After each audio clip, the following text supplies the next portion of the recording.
Good evening, Hotspot! How are you guys doing tonight?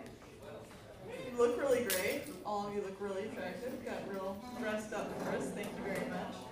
So I'm the MC tonight, and my job is to inform everybody of the rules and what you're to expect about, just an open mic comedy night. And I didn't want to just blandly tell you the rules, so I came up with an idea. I decided to give you guys the ABCs of comedy. So here we go. A is for the audience, the most important part of the show. The next important thing is anal, as every comic knows. B is for bartenders. Ellie is her name. She gives us liquid courage and cheers us when we're lame. C is for comedy, but also cunt and crack. If you happen to have either, I'll meet you in the back.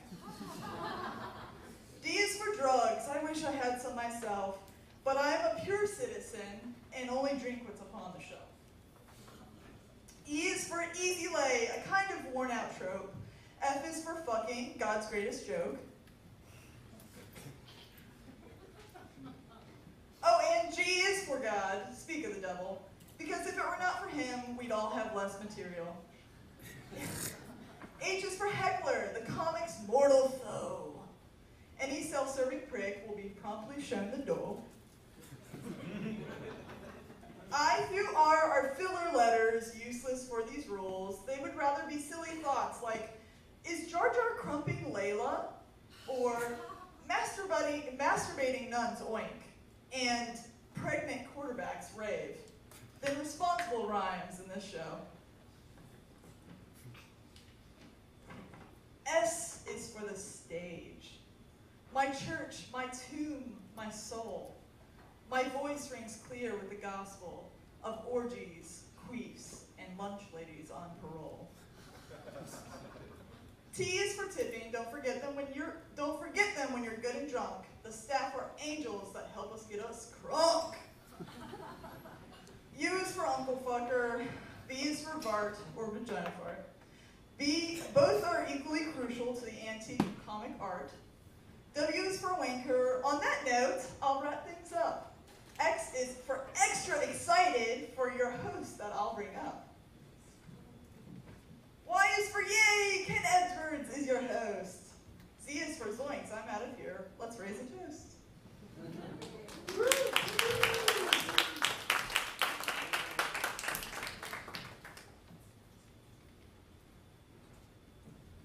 Hey guys, thank you for coming out.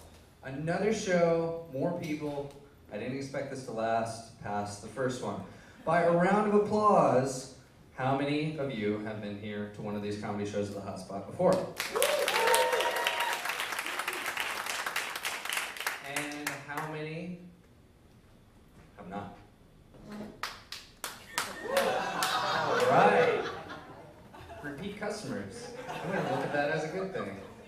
I'm going to tell you a little about myself. I'm Ken. What else is there? People are always saying things to me like, it takes less muscles to smile than it does to frown. I guess they think I don't smile enough or something. But what I guess they can't tell from looking at me is that I'm actually a fitness freak. So, I'm just working on my face. I can't help it, I don't mean to always look so displeased. It's just like my resting face. It's how the architecture of my genes just made it happen. So I'll be sitting somewhere. Most people look like happy when they smile without teeth, right? I just look like I'm acknowledging you, but I'm pretty dismissive about what you're saying, And then if people ask me to look happier for photos, I'll usually just go for the excited look, because you don't want to see me do the showing teeth smile, because when that happens, you don't even need to have kids, but you'll start looking around for a toddler to protect, because I just turned into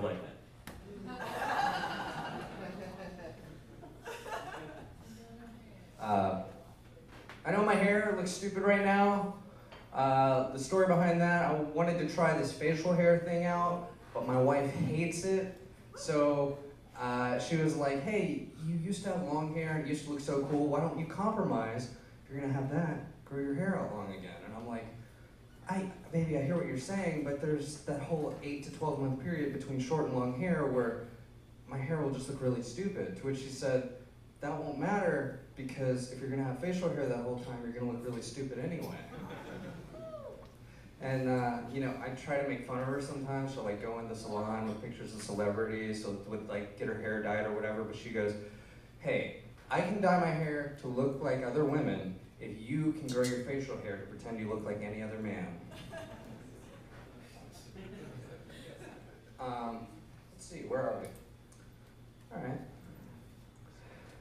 You know, my wife and I have been together for about 10 years now in one form or another, and we just got into this amazing new stage of our relationship, the blowjob phase. And I gotta tell you, that woman is incredible because she knows exactly how long it'll take me to, you know, make the other guy come. Well, this makes a lot of guys uncomfortable. I told her she could experiment with any guy she wants. And it doesn't bother me because I know everybody she knows, and there's no guy out there in our circle that does chemistry like I do.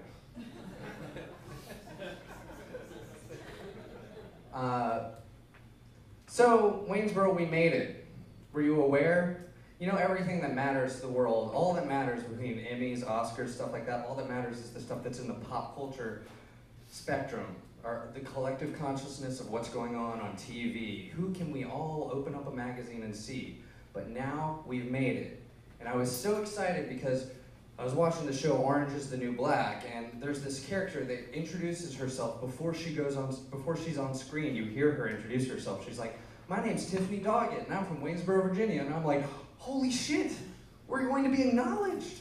This is amazing. We're being represented. And then they show her, and the first thing you notice is her disgusting, rotted out teeth because she was a meth head before she got to prison. And she's an extreme right-wing fundamentalist Christian who wants to kill anybody, who doesn't believe what she believes. You know, that's how we're being represented to the world. And it goes even farther than that because in the season 1 finale, spoilers, I'm sorry, we're wondering the whole season how we got there, and it's like a flashback to before then, and she like gets done having sex with her boyfriend, and she's like, "Hey, I've got some bad news. I'm pregnant." And he's like, "Oh, I know. Oh no, what are we gonna do?" She's like, "I know. That means if we had a kid, that would mean we can't do all the things we want to do." And he says, like, drugs, and then they both laugh and reach for their meth pipe. That's who we are. That's who we are to George Clooney, everyone who was sitting at the Emmys. And then later, fast forward a little bit, you know, she's getting bandaged up by a nurse, and she's just gotten the abortion. The nurse says to her, "Wow, I've seen you here an awful lot. What was it, 5 times? They should give you a punch card. You get the 6th one for free."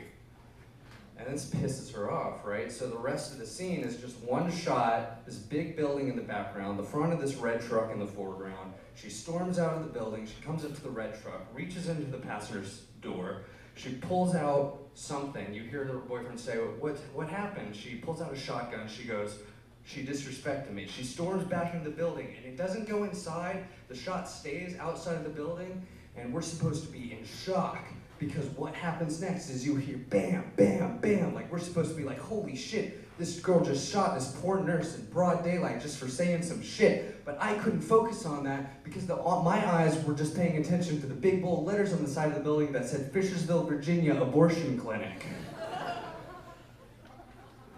I deliver pizza all around this city. I don't recognize that. I didn't recognize that building. It was a surprise to me. I deliver pizza. I work for, it's a mom and pop place. It's run by Mexicans, and they're all great, except all the drivers that they hire, they have to be white. Those are the white employees at my place of work, which you gotta admit is a pretty great business decision on their part, because given that America thinks Waynesboro is the Tiffany Doggetts from Orange is the New Black, they don't want to have everyone in this community associate being handed food by a Mexican? I thought it was pretty smart and humble on their decision. And I try to do a good job at work. I don't understand why my boss is like always repeating things. He tells me to do something, I would like go to do it immediately. He repeats what it says loudly and angrily, and I don't get it because I always just immediately respond, okay.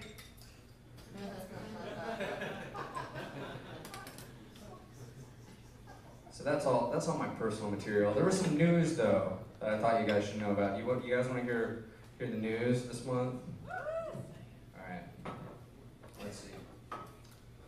So, due to recent controversy surrounding the death of Michael Bowen in Ferguson, Missouri, a group of activists in Pennsylvania have proposed attaching cameras to officers' uniforms to avoid confusion on future issues. While the local law enforcement has agreed to a trial run, the cops say they're worried about ongoing invasion of privacy, and local donut shops say they're worried about a rapid decline in sales. A lot of rappers are coming out in support of this Michael Bowen incident, releasing songs to state their opinions on the issue and have their voice be heard. And when he was asked if he'd be contributing anything to the conversation, Ice Cube said he'd already recorded one with Dr. Dre. It was called Fuck the Police. The Grand Canyon will begin charging hikers a fee for a total emergence rim-to-rim experience. That's understandable, but what if I wanted to try out just the tip? Grand Canyon Park officials said permits will be required for groups of 2 or more in order to help the park keep better track of those in the canyon in need of medical assistance. Overhearing the news, Lindsay Lohan says she thought this sounded like a great idea and is adopting the system for all who visit her canyon. In lieu of the unfortunate news of celebrity nudes leaked online, Keira Knightley recently and willingly posed topless for a photo shoot with Interview magazine. Just thought all of you should know, I'm doing a public service. Scientists have discovered a large distant galaxy with a new telescope last week. The rate at which is multiplying 300 times faster than the Milky Way. The working name for the galaxy so far, the Buttery Way. Hey, sorry, I just wrote this today. Regarding the beheading of American journalist Steven Sotloff, President Obama said today that the U.S. will not be intimidated. Our reach is long and we won't soon forget it. Which was a major bummer to ISIS, who were really trying to beat out Al-Qaeda's long-standing 9/11 offense that led us to say we never forget. It was reported today that the executed journalist Sotloff had dual U.S. and Israeli citizenship and that he had hid his Jewish faith from his ISIS captors. Speculators are assuming Sotloff didn't want ISIS to check for circumcision regarding the validity of his statement, possibly resulting in a double beheading. Vice President Biden stated today that the United States will follow ISIS to the gates of hell, to which the members of ISIS happily responded, "Oh, come on over, it's just around the corner. I know a guy that'll let you in for free." You guys don't like political humor, I'm sorry. New rules, just kidding. A new species was discovered today off the coast of Australia. It looks like a living mushroom and defies any current classification. Nothing more is known about it at this time, but as a meat eater and a drug user, I'm looking forward to trying it. Economic success is putting Himalayan languages at risk of total extinction. Locals in the Himalayan region responded to being told this news by stating, "It's about time." Like in English. All right, only 2 more cards. We're almost through this. Thanks, guys. Thanks for being here. Duck Dynasty star Phil Robertson told Us Weekly that he's aware that he made mistakes like everyone else, stating, "I'm a sinful man, and I understand why some people hate me, but that won't stop me from quoting God's scripture." The Lord himself responded, "I'm a loving God, and I understand why you think I understand why you think I don't." I have a typo here. I'm me to skip that joke. I'm sorry. It just cut off. I'm like, I don't even remember the punchline. I literally wrote these today. Thank you, guys. CVS Pharmacy has ended sales of all tobacco products 1 month ahead of initially scheduled, because when they called to put in their final order for shipments to the head of distribution, he was out on a cigarette break. Speaking of cigarette breaks, Joan Rivers, who stopped breathing during surgery 6 days ago, has been moved out of ICU into a private room and is now comfortable. When close friends were being interviewed about her condition, her Fashion Police co-host stated they could not believe what she was wearing. And the last headline I found I could not improve upon, so I just thought I'd just read the headline to you as it was listed on Google News. Scientists have discovered that radioactive wild boars are roaming the forests of Germany. Are you guys ready to start the show? All right, thank you for putting up with me. All right, I'm going to bring your first comic to the stage. Everybody put your hands together. Be supportive. It's her first time performing here. Serena Stout.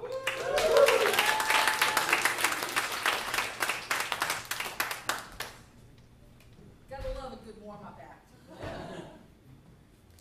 Guess I should have had it. Okay, how do you lower this? Lefty Lucy. Doing Lefty Lucy. Take your time, the camera's off. Yeah, okay. How about I just lower it that way? That'll work. Hi, I'm Serena Stout. I'm probably the oldest comic here tonight, and I'm a first-timer. But I don't mind being old. In fact, I'm heading toward double nickels next week. For those of you who have forgotten how to do cash, that's 55. It also used to be the maximum speed limit back when CB radios were high-tech and cell phones had to be installed in the cars. And I have a lot of useless skills being as old as I am. I can fold a map. I can even read a map. But they don't make maps anymore, so that's really useless. I can split a bill, make change, figure out a tip with pencil and paper. Don't need a calculator and don't need the barman to do it for me. Speaking of tips, tip the waitress. I can also play a number of different solitaire games using real cards, which means I can shuffle. Now this is not a completely useless skill because we're a gaming family, so on game nights I usually get to shuffle some cards. I'm old enough to remember when the US was going to go to the metric system. In 1975, true fact, the Congress made it a law that we were going to go on the metric system. So see, even when the people in Washington agree and do something, we ignore them. But you know what? It didn't work. Are we driving around with speed signs in kilometers? Nope, still miles. But it did work on the two things Americans feel are important: medication and soda. Everything else is measured in ounces and inches and yards. Our drugs are in grams and kilos, and our sodas in 2-liter bottles. Win for us. Like I said, I'm the oldest comic here tonight, I bet. But I'm the youngest in my family. My parents grew up in the Great Depression. This means they saved everything. Well, not quite quarter level, but, you know, close. But they were also the original recyclers, because there was no way to get things, you know, when you ran out of things, you ran out of things. My mom used to save twist ties, bread wrappers, butter tubs, and even would wash and reuse aluminum foil. But you know, we never ran out of anything either, because someday you might need it and she'd have it. We just recently had to clean out her apartment because she's moving, and we found 4 vacuum cleaners in a 2-bedroom, single-level apartment. But they all worked. And you know, I'm a lot like my mother. I have a bit of a hoarding problem too. But you know, mine's controllable. I have a pantry, I have refrigerators and freezers, yes, that's plural, that are all always full. And I have a library that's over 3,000 real books. That's a lot of books. But this means I'm a bibliophile. Yeah, I love books. But the bad part is, I was also a history major. And that will warp your brain. because I'm a history major, I save all sorts of stuff that most people would get rid of. I have emails on my server from people who have been dead a decade.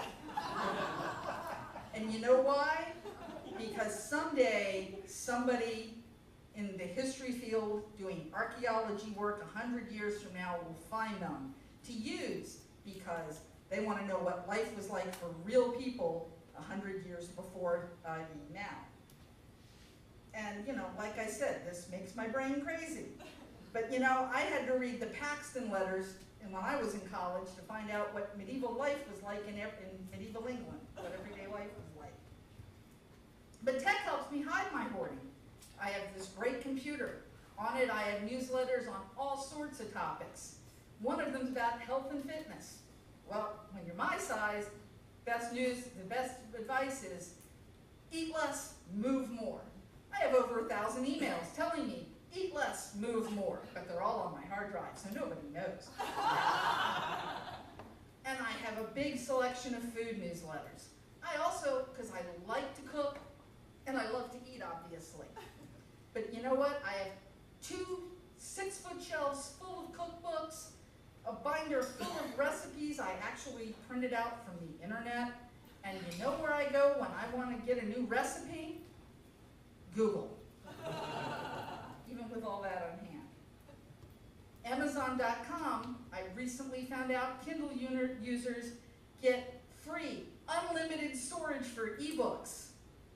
This is great news for a bibliophile. Not only do I have the 3,000 volumes my husband and I built up over the last, 3 decades, I now have 10,000 books in the cloud. I may never read them all, but maybe my descendants will. Oh, there's that history mess up again. I've lived a long time. I've amassed a lot of stuff. I have a nice house to keep all this stuff. It's why I don't understand camping in tents. Can someone explain to me why you would want to pack up the stuff that makes life easy, go out in the woods where there are bugs, no bathrooms, it's going to be too hot, too cold, too humid, or too wet to spend the night or two, come back, have to unpack, clean, and store it all again. For me, that's too much work for a little bit of fun. In fact, my mom used to be famous for telling us her idea of roughing it, because she didn't understand camping either, was a 3-star motel. For me, that's ridiculous. If I got to pack to go to a hotel, I'd rather just stay home. It's where my stuff is. Now, the reason I'm here tonight is because every few years I get in a rut. And I feel like I got to break out of that rut. And I do it by doing something that scares me. One year, I was scared of losing my job, so I started my own company. It's doing okay. 10 years later, it's doing better than okay. I used to be terrified of a blank page, so I started writing a restaurant review column for the local paper. Nothing will fill a blank page faster than a deadline. And tonight, I'm here, because I've been coming for a while and giving positive criticism to a lot of y'all, and that's the easy part. The hard part's coming up here and trying to make you guys laugh at my life. Thanks very much for laughing. Good night.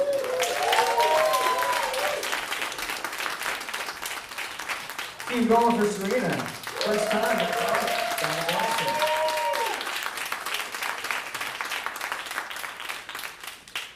All right, this next guy, last month's show was the first time he performed here, and he was very funny. Everybody put your hands together for Neil Hudson.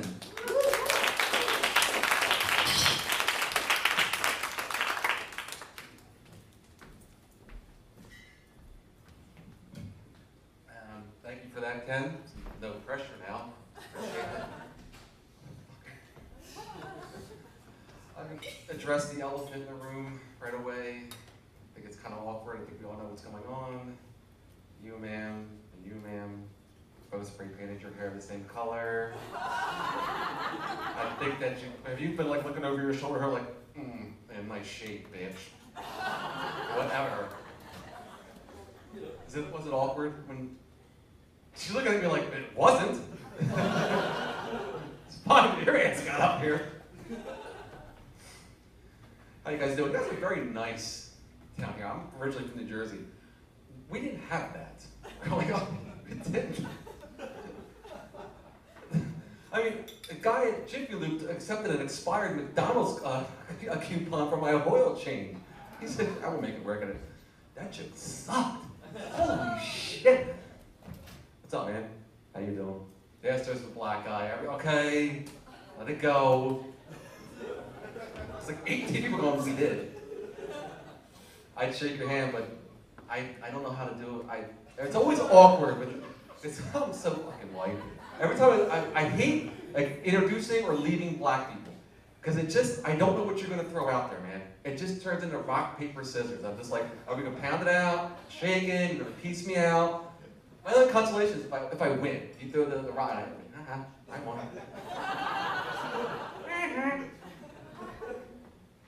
So I got some stuff I wanna try out on you. I got introduced to a little thing you guys have down here called the Waffle House. That's what my asshole sounded like. Okay? There's a life lesson to be learned. Laughing at my pain, at my digestive distress. There was a life lesson learned, and as a new rule, for me anyway, I am never eating in another restaurant where the line in the bathroom is longer than the line at checkout. All right? They give you a number, and I thought it was an order number. No, it's your line for the bathroom. I heard number 13, and some dude's bombing down the aisle. I was like, where's the fire? It's in my butt! I'll work on it, don't worry. Yeah, I'm a drunk, like most of you. I used to be worse. I used to be a lot worse. I used to drink a little thing called Ruppelmans. Anybody familiar with Ruppelmans? Well, for those of you who are not, let me explain what Ruppelmans is. It's basically, it's liquid crap. It's dangerous is what it is. It's 100 proof liquor that tastes like a candy cane. It does, and so like, you would drink it at the bar, and you would think, freshen my breath when we would talk to this girl over here. So you take a shot of it, wow, all right, no, make it two. Not a good idea. So you turn, and you go to get up, and nobody and nothing trips you, but the next thing that happens is, you are face down on the ground. And your first thought should be, most people's anyway, wow, that was embarrassing. I should probably get up and go home. Not me. That's like 12th in line for me. No, what goes through my head is, you know what people need to start doing? Cleaning the bottom of their shoes. This floor tastes fucking disgusting. It did, it went through my head. Now, that was bad enough. But the liquor industry has gotten so much worse.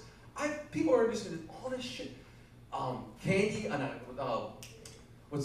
marshmallow fluff vodka, Four Loko. They have all kinds of cotton candy vodka. But did the guys at Spirit look at the numbers and go, yeah, we're not doing too well with the 8 to 12 market. We need to where are they holding the focus groups for this? At the grade school? What's up next? A Crayola gonna come with a line of menthols? A 64 pack? I like the blue-green one. I like brown.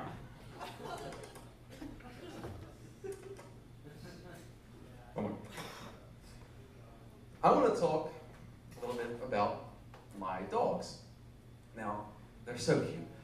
I have little Pekingese Pomeranian mixes, so they're only like this big, 20 pounds. The one has a hog on him that's like this. I'm not kidding. He sits, and then he gets his boner, he taps it on the floor. Now, I can do that too if I sit on the floor, but I have to use my opposable thumb. He has this look on his face like, yeah, eat that. And I'm like, I can't. It's fucking amazing. I would love to get that diagnosis at a physical. Like, sorry, Mr. Hudson, thick's too big. We're gonna have to do an emergency double circumcision. We gotta shave some of that shit back, dude. Merc. Holy shit. Not the case. Be nice. It's not the case. What else we got here? Oh, so I told you I'm from New Jersey, and we're not nice people. And as evidenced by the fact I read, there was a list of the top 10 unfriendliest cities in the world to tourists. 5 of which are in America. 2 of which are in New Jersey. 1 of which is my hometown, Atlantic City, which you may know is a fucking tourist town, you morons. We're on the list in the world of the most unfriendly place. I mean, we're just dying to be in a poverty. Like, what? Anyways, the number 1 place was Newark, New Jersey. Beating number 2, Islamabad, Pakistan. Wait, you beat out the shithole that smells like a porta potty at the circus? Where the place where we found Bin Laden and put one in his head? That you beat that? And it made me stop to think. I was like, I wonder if, right before Bin Laden got it, was he standing there going, well, at least they didn't catch me in Newark. Could be worse. Now, last time I was here, talking about Jesus a little bit. I want to talk about one of his buddies, St. Peter. Now, for those of you who are, Jews who are going to hell and don't know about St. Peter. St. Peter, one of the apostles, and those of you may know, for all of his troubles, following Jesus around, everything, what did he get for that? The doorman's job in heaven. That's what he gets. He's the guy that greets you when you decides whether you get in or not. I guess it must have been that whole deal, he's denied Jesus 3 times. But it's like, I think we've all been there. We have that one friend that just gets too rowdy, he's spouting off, he's all drunk and yeah, I'm son of God. No, I don't know him. I think we've all been there. So, and by the way, they didn't just crucify him. They hung him upside down. So I mean, that takes a while to die, too. So at some point, now you're just sniffing your own balls as you're dying. Dude, really? You're already killing me. Do I have to smell this? Oh my God. Romans are pricks. They are some mean motherfuckers. Ever meet one?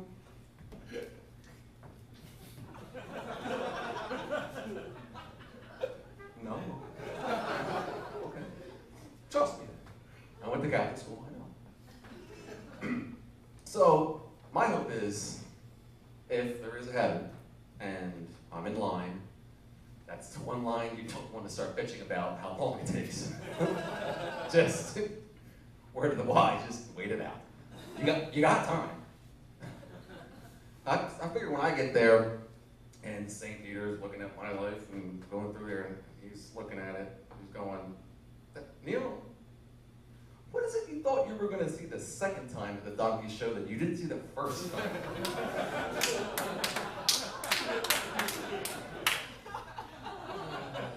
That's all me. I was me. He's flipping through, he's like, maybe we should jump ahead. Your 20s probably is not better. No. It's worse, okay. So finally he comes to the point, he's like, wait a minute. Stuck up for St. Peter. That's really cool shit, man. I've never done that. Stuck with you. Because he's got a shitty job. He's standing there, Matthew, Mark, Luke, and John are in a paradise school going, should have got published.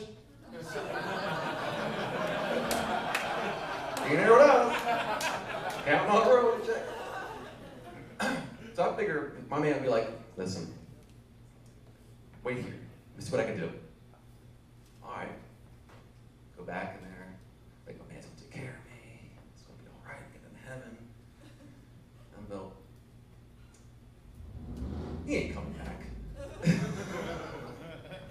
My name is Neil. You guys have been great. Have a good one.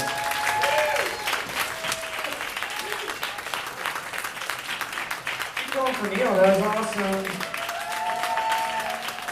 And keep that applause going as I bring up our next comic, Loris Jarvis Jr.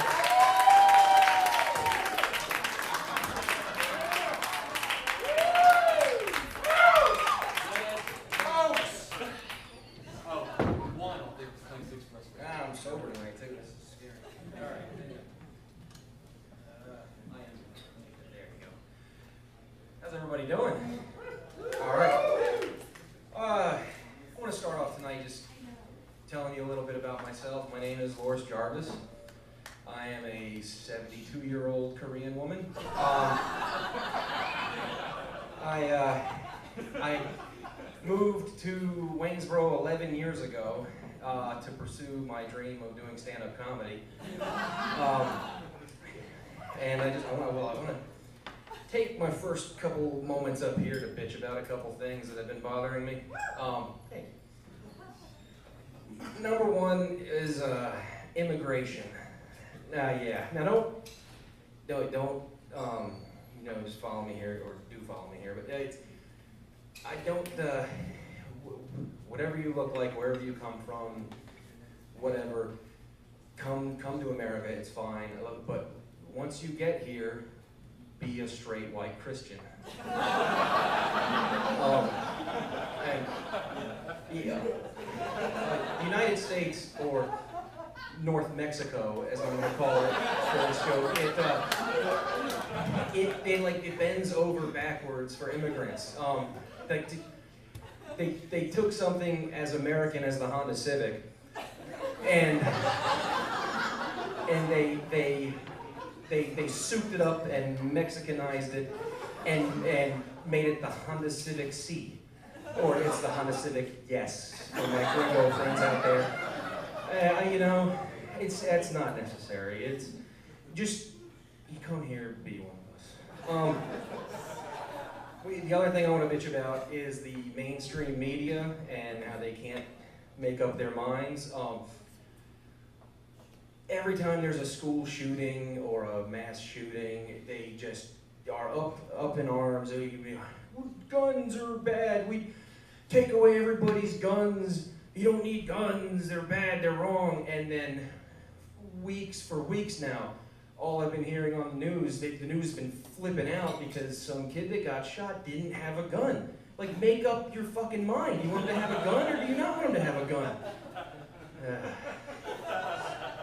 All right.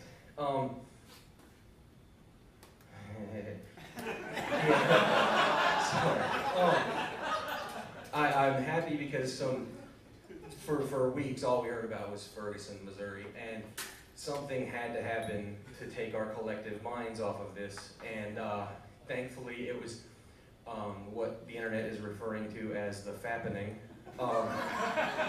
which is, for those of you who don't know what the fappening is, the nude photos of celebrities were leaked, and it's kind of headlined by Jennifer Lawrence, and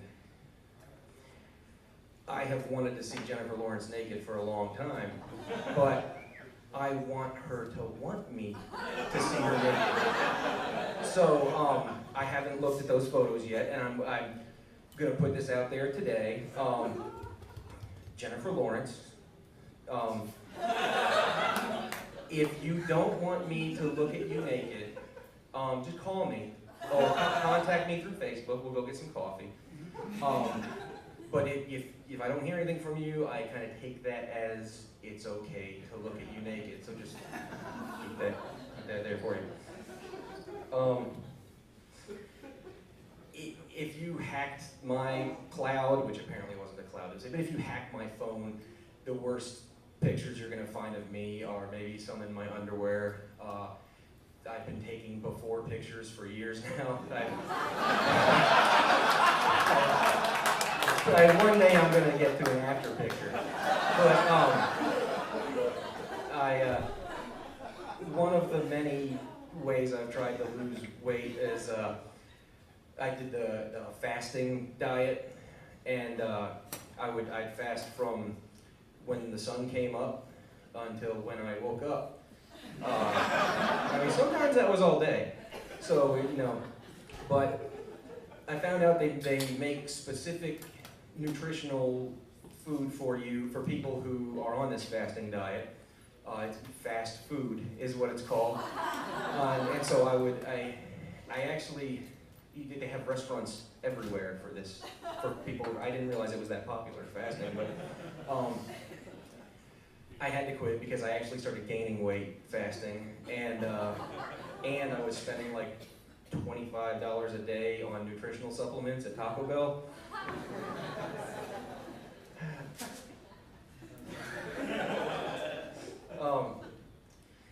I have this female friend who I'm pretty close to, and it gets kind of awkward because I'm attracted to her, and I know that she's attracted to me. I don't know that. I feel like we flirt a lot, but it never goes anywhere. We never have sex because we're both married to each other. And I heard comics and old people talk about how sex and the romance dries up after you get married, and I never believed it. You know, I said, no, not this guy. Not when I would know I'm going to have sex whenever I want. And I told my wife before we got married, I said, if you don't give it to me, I'm going to get it somewhere else from someone else. And little did I know that someone else would be me, and the somewhere else would be the shower. I think that one reason that our romance has kind of died down lately is because I beat my wife whenever we play like board games.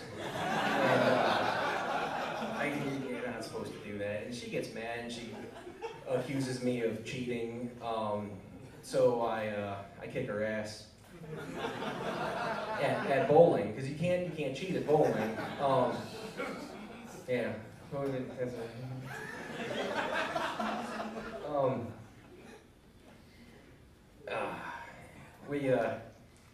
She had her heart surgery though, and she had a heart valve replacement. And I don't know if any of you know anyone with a mechanical heart valve, but if you're in a quiet room, it makes a ticking noise that goes along with the beat of their heart. Tick, tick, tick, tick. You can hear it now. No, all right.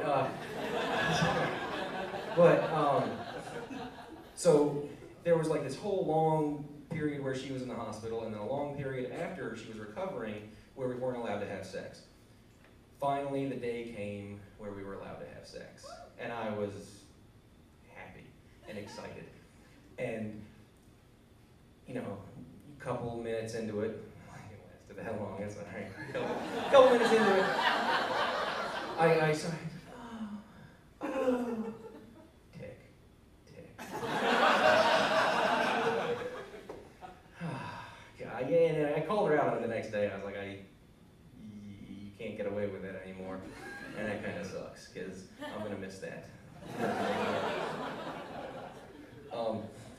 I tried kind of souping up our sex life by telling her to imagine that I was Channing Tatum. Because that way both of us would be imagining that I was Channing Tatum. And all that really did was ruin Channing Tatum for her.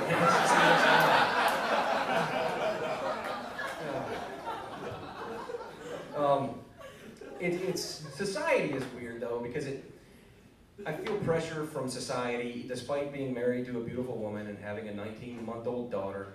I feel pressure from society to convince people that I'm not gay. So I do like super straight things like hunt and fish and work on my car and be really bad at giving blowjobs. You know, you would have come a lot faster if I was gay.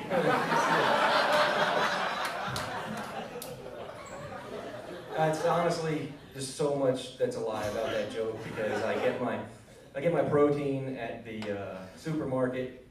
I I get my car fixed at the shop, and I have never given another man a blowjob. That shit ain't free. Come on. I do have a beautiful wife and a 19-month-old daughter, though, and she's growing up so fast. We got her a little potty because we're trying to potty train her, and she hasn't learned to yet. But she walks over to it and she'll pull her pants down and she'll say, "Hey, pee pee pee pee," and then she pee all over the floor right next to the potty. And my daughter is also growing up fast too, because that's you need to get better at that. My daughter has recently said her first sentence, though, which is pretty exciting. She repeats everything, but this was kind of on her own. I was on my cell phone, and she came walking up to me in the house, and she said I want to talk.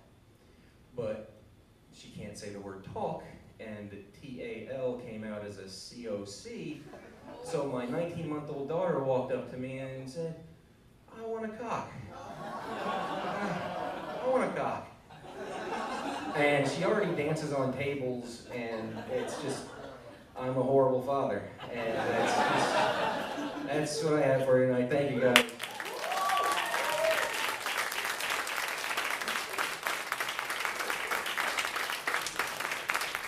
Keep going for Lawrence, man.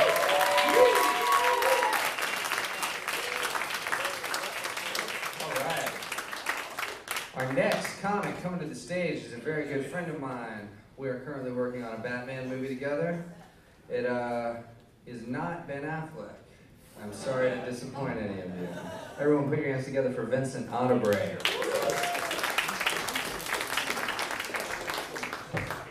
What's going on, guys? What am I doing tonight? I'm gonna take this thing off the stand here.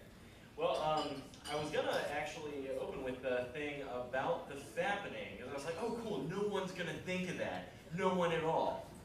And so I was like, oh shit, well, there goes a third of my set. But I did think it was interesting though, a small note on that, of course we know the whole thing with Jennifer Lawrence and whatnot. How she's fighting it is, she wants to get all these things off the internet, but of course you can't delete anything except for, she brought in the internet's worst enemy, copyright. That's right, she got a copyright for all those leaked photos. And I think that's hilarious because it's just like you're looking at a picture of Jennifer Lawrence, semen all over her face, just dripping everywhere. Copyright 2014 Jennifer Lawrence. But, okay, so, I got a quick joke for you guys. Do we have any gay people in the audience tonight? Cool, yeah, hey, how's it going? This joke comes from, I had an Aunt Dave. Shit you not, he's my Aunt Dave. And there's a little something like this. These two gay guys live in an apartment. They've been living together for about 3-4 years. Really good relationship. And as it turns out, one day they just get really bored. And they're like, "You want to play a game? Let's play a game." So the first guy comes with the idea. He's all right, I'm going to put a blindfold on you, okay? So that guy's like, yeah, okay. And I'm going to run around the house, okay? I'm going to grab a random object from around the house. I'm going to shove it up your ass. And you have to guess, based solely on feel, what that object is. It's like, okay, sounds fun. Give me the blindfold. Second guy puts the blindfold on. And the first guy runs in the kitchen, grabs himself a banana, shoves it up guy number two's ass. Guy number two's like, well, it's kind of squishy and smooth. It's reasonably sized. Got a nice curve to it. I'm like, is this a banana? First he's like, oh shit, you got it. Good job. So guy number two's like, okay, cool, my turn. Here, take the blindfold. First guy puts the blindfold on. Second guy runs back into the kitchen, grabs a baguette, French bread for those of you Americans. Takes French bread, shoves it up guy number one's ass. And I was like, oh man, I don't like this at all. It's dry and crumbly and crusty and sort of coming apart. This is French bread, isn't it? Yeah, okay, you got me. All right, my turn again. First guy gives second guy blindfold back and runs into the bathroom, grabs one of those. Shit, what the fuck is it called? Plunger. Ah, so you've played this game before. I was guy number 2. So that's it for that first joke. But yeah, so another quick one. And by quick, I mean like 3 minutes. But, okay, so there are these two elderly people. They're on their 50th wedding anniversary.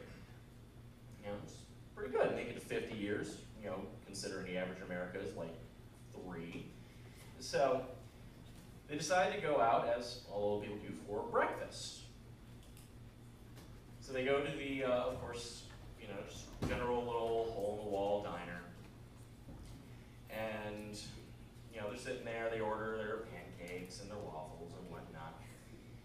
And the woman's like, you know, we've been together 50 years. I think it's only been, I think it's been about 30 of those years since we've, you know, done it. And the guy's like, you know, that's a good point. All right, right here, right now, in the restaurant. So, much to the dismay of everyone in the restaurant, they began disrobing and all that. And the woman's just like, she's getting real into it. She's like, oh, honey, my nipples are so hot. And he was like, yeah, of course they are. One's in the syrup, the other's in your coffee. All right, well, I'm going to finish up with a song for you guys. This is something where you guys get to participate. Yay! All right, so this is an old song my dad used to sing this to me before I went to sleep, and looking back on it, I now question his parenting skills. It's called The Scotsman. Feel free to clap along. I'm going to pull up the lyrics here.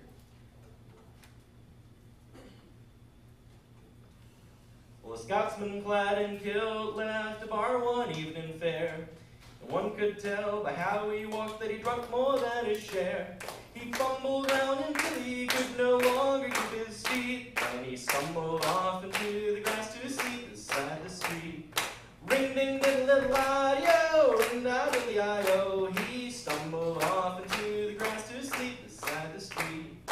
About that time, two young and lovely girls just happened by. One says to the other with a twinkle in her eye, see yon sleeping Scotsman, so strong and handsome built. I wonder if it's true what they don't wear beneath the kilt. Ring ding diddle little I-O, ring da diddly I-O. I wonder if it's true what they don't wear beneath the kilt. They crept up on that sleeping Scotsman quiet as could be. Lifted up his kilt about an inch so they could see. And there, behold, for them to view beneath his Scottish skirt was nothing more than God had graced him with upon his birth. Ring ding diddle little I-O, ring da diddly I-O, was nothing more than God had graced him with upon his birth. They marveled for a moment, then one said, we must be gone. Let's leave a present for our friend before we move along. As a gift they left a blue silk ribbon tied into a bow around the bonny scar the Scots kilt did lift and show. Ring ding diddle little I-O, ring da diddly I-O. Around the bonny scar the Scots kilt did lift and show. Now the Scotsman woke to nature's call and stumbled towards the trees. Behind a bush he lifts his kilt and gawks at what he sees. And in a startled voice he says to what's before his eyes, oh, lad, I don't know where you've been, but I see you won first prize. Ring ding diddle little I-O, ring da diddly I-O. Oh, lad, I don't know where you've been, but I see you won first prize. That's all I got for you guys. Good night. serenade. Keep it going for Vincent, man. All right. Our next comic comes to the stage, very funny man by the name of Paige Campbell. Put your hands together for him. What's up, guys? Alright. I'm kind of a little depressed tonight. Summer's almost over. I like summer. But I did have a good summer. Over the summer, my penis grew 3 inches. That's great. I now have a 4-inch penis. I saw a sign that said slow children at play, and I just thought to myself, that sign could really use a comma. I was watching TV the other day and I saw a commercial for medicine, and it said, please call if you experience erections lasting longer than 4 hours or uncontrollable breast milk. And I was just, does that apply to both sexes? Like if you're a woman, you're gonna grow a penis, and your first experience with a penis is a 4-hour erection. If you're a guy, your tits are just gonna leak milk for hours. I like Speed Racer. I feel bad for Speed Racer though. I think Speed Racer is pigeonholed. Like, he had to be a racer, you know? He couldn't go up and be like, hi, I'm Speed Racer, the defense attorney. It doesn't work. I believe in aliens, and I wonder if there's an alien race out there that goes out of their way not to make sure people don't think they're humans, right? Like, hey, Zork, you wanna take a ride in my car? No homo, man.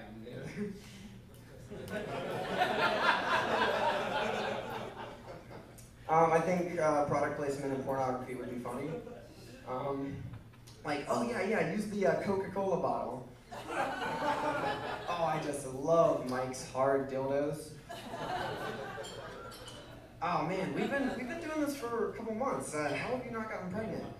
Big Jake's Abortion Clinic. Big fan. My parents are very pro-life, and when I was young, they showed me a video of an abortion taking place, and I was scarred for life. So were the women, but whenever I'm in a heated debate about abortion, I always just cut out the middleman and go straight to my points, why I'm for it. You guys like impressions? I've got a few impressions. This first impression is Dora the Explorer getting raped. Swipe or no swiping? Swipe or no swiping? Swipe or no swiping? That's the worst power, or the worst weakness. The swiper has the worst weakness. You know, if basically, if he wants to do something and someone says he can't do it 3 times, he just can't do it. That's the worst weakness ever, right? All right, I've got another impression here. This is a British woman who is mad at her boyfriend for being insensitive while she's on her period. I'm on my bloody period!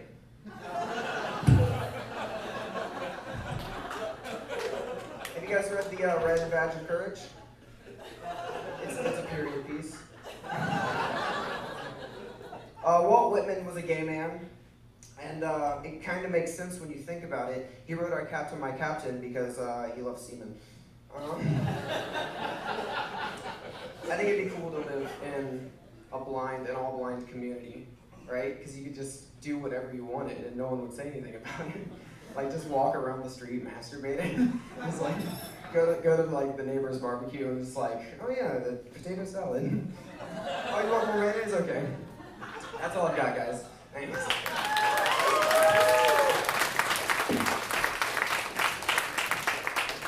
Keep going for Paige.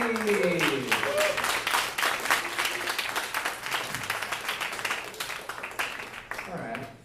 So we're about halfway through the show, and the cameraman needs a few minutes. So, what do you guys want to talk about? Dicks. Dicks. I like Alright. dicks. You know, I had never experienced deep throat before, and I wanted to see what that was all about. So I put an ad in the Craigslist personals, but I just said that I had a special thing for chicks who are into bulimia. There's my dick joke. What else you guys want to talk about? What are the cards for? The cards. All right, that's actually what I was getting to. I was setting you guys up, but you called my bluff. So the cards are for whatever you want comedians to talk about. The improv game we're doing at the end here is called Set List. What's going to happen is after our final comedian does his set, they're going to line up. They don't have to line up, but they're going to come up one after one, and I'm going to sit over here, and I'm going to read a suggestion from your cards of what you would like a stand-up comedian to talk about. Now, why this is the improv segment is because it follows the improv law, which is don't think. So we're doing stand-up, but you get a subject, and we're just going to go, and we're all going to hope it's funny. And if it doesn't work, I'm going to give you another one. You don't have to participate, but for 90 seconds, let's just see if you can make something funny. It's going to be a fun improv game, and I can't wait to watch it. So whatever you would like to see these comics talk about and try to make funny, don't give them something horrible to throw them off. Like I don't have an example. I already did all the beheading jokes that we need tonight. So write those down, and I have a hat here that we can pass around.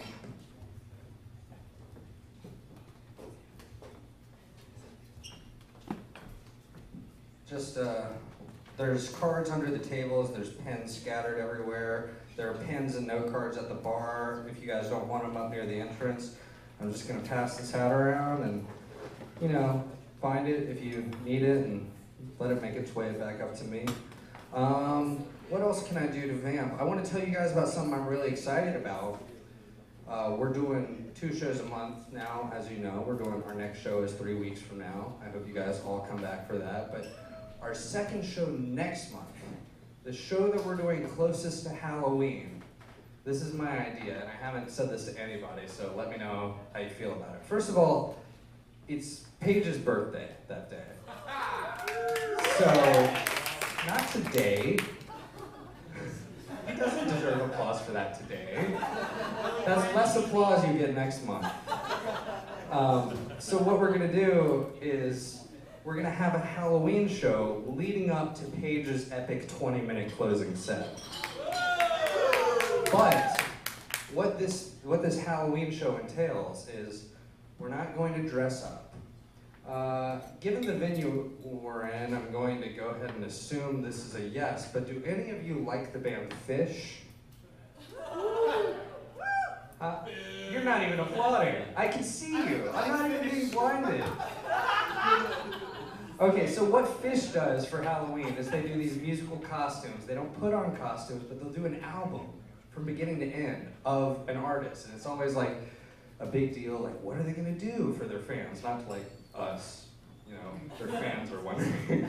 But they'll come out on stage and go into like Rocks Off, and it's like, holy shit, they're doing the whole album of Rolling Stones or whatever. So I want each of you comedians to pick a comic you love that you would do 5 minutes of, and you can guarantee the show's gonna be funny. It's not even gonna be like an open mic, it's just gonna be like guaranteed hit material leading up to Paige, who we all can guarantee is pretty fucking funny. Then we can do Paige's sets. If you don't know any other comics, we'll do Paige's sets. It's old material. But I think that would be fun. I'm not gonna let any comics do the same 2 people, because after each comic I'm gonna come up here and be like, so who do you guys think he was? And it should be a fun, experimental type show. What do you guys think? Alright, so the Halloween Paige Campbell Comedy Hotspot Extravaganza is what, October 22nd? Alright. You guys be there? Alright, cool. Trevor, how we doing? We're good. Alright, you guys ready for your next comic? Yeah. Alright, I don't know who it is. Yeah. I even know this. It's your job to know this. Everybody put your hands together for Scotty Redeem.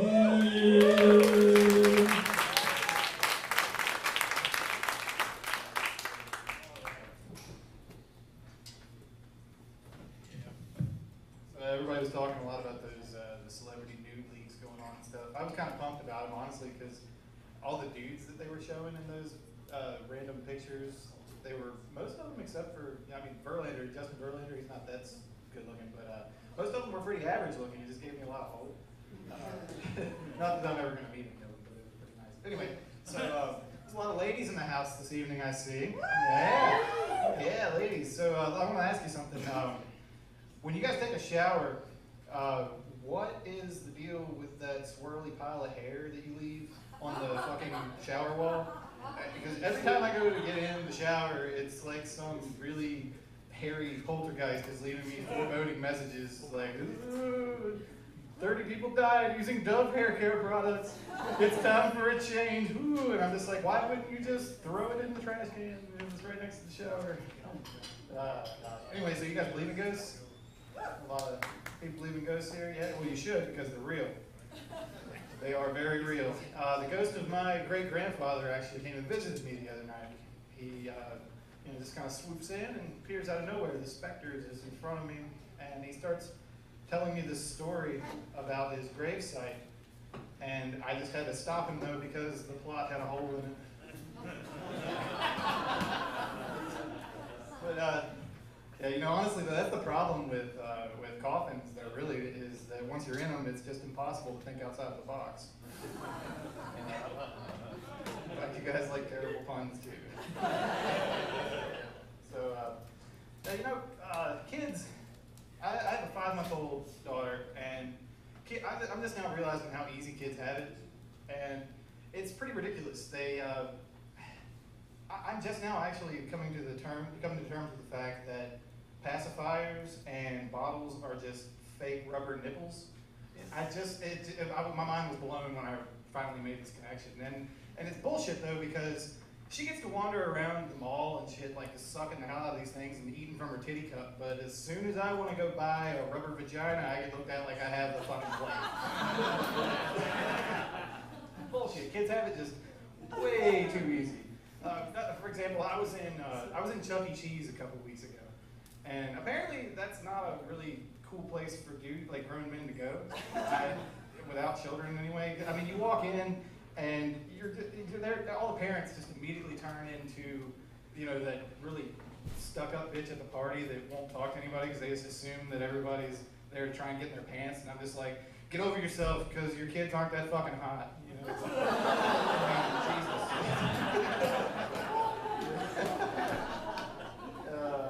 yeah, but anyway, so I'm in Chuck E. Cheese though, and I walk in and there's this kid sitting there.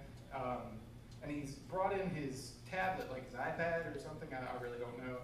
But he's got a tablet, and he's sitting there playing Minecraft in Chuck E. Cheese. And I just immediately wanted to take this little bastard and drown him in the soda fountains. Because are you seriously telling me that your life is that good, that you're 8 years old and bored at Chuck E. Cheese? It was awful. I mean, when I was this kid's age, I would have volunteered to be a coke mule for a Colombian drug lord, waddling across customs with pounds of fucking blow in my diaper, just to hear an animatronic band sing some song about a bear catching a trout and relating it to how you should share with your friends. I would have sold my family. I would have sold my family into sex slavery for 20 tokens and just a shot at winning one of those plastic paratroopers. And this kid's sitting here rubbing it in my fucking face, mocking me that he's happy and like bored at Chuck E. Cheese. I really wanted to tell him, dude, if you're 8 and you can't have fun here, I really hope he went home and just killed himself. Because it's all downhill from there. If you can't have fun at Chuck E. Cheese, it's just all downhill from there. Good Lord. So, that joke went a lot quicker than I expected. So continue on with some other random material. I've been gaining weight recently. It really sucks. But I gained all the baby weight, and it's to the point now though where it's really affecting my self-esteem. I'm having to take myself out on dates and sweet talk myself just to jerk off. And it's awful. And the worst part about it is though, I'm a really cheap date. So it just turns into this perpetual cycle of sadness where I'm like, dude, just fuck with it a little bit, could you? And I'm, all right, maybe maybe if you take me to Arby's, I might put out a little bit. You know, I go and I get some curly fries and come back and do what I gotta do, and then it just ends up continuing to get worse though, because I realized I didn't even clean the fry grease off of my hands before I finished. I'm just a disgusting human being, and yeah. So I saw this picture on the internet the other day. Someone posted this picture trying to be real, what's the word? Inspirational. They're trying to be real inspirational. And it's this picture that says, today you will make a choice. And I'm just like, no shit, you know? You're kidding me. Like, I'm just thinking, I'm gonna make my own line of posters along this same brand of poster, and I'm just gonna say, in the morning when you wake up, you may have breakfast. When you have a bowel movement, it may hurt. It could rain today, dress accordingly. And, you know, honestly, this is the type of stuff that's inspiring people, though. I can't wait until they discover space or atoms or the fact that we exist. Because if making a choice blows their mind, they're probably going to have an aneurysm when they realize just living is crazy. Anyway, so over the summer, I had some ants get into my house. We had a pretty bad ant problem that happened. And it wasn't like tiny little sugar ants or anything. It was these real big, huge black ants that like just fucking looked bigger than my dog. And they were coming in through the windows though, but they weren't just like coming in through cracks in the window. They were just straight lifting the window up and like doing squats. And then, you know, coming in, yeah, you like that? Yeah. Where's your girlfriend at? I want her to see it. It's like struggling with this the other day. So they're coming in through the window though, and it started to become a problem. I kept finding open jars of food that I couldn't get open, and they were just eating it, leaving out the mahogany, and awful. So we decided to put out these ant traps, and it got real depressing watching these ants go up these traps though, because it was like all these ants coming out, and they're just bringing their friends and family along to the death buffet, and you know, like they're running into each other. Hey, Bill, how's it going? How are you and the kids? No, me and Donna, we're just great. We're just happy to have a night out. You know, we're just real happy to come out and enjoy ourselves. And then they just go and eat until they die. It's got real depressing watching them. Like it's this pile of dead bodybuilders hanging out on my counter, and it was just awful. But you know, just like that though, like they're dead pretty quick. And so I just I went around and did the only thing that was the humane thing, and I put little white Nikes on each of their feet so they could catch their comet home. Thank you, I'm Scotty.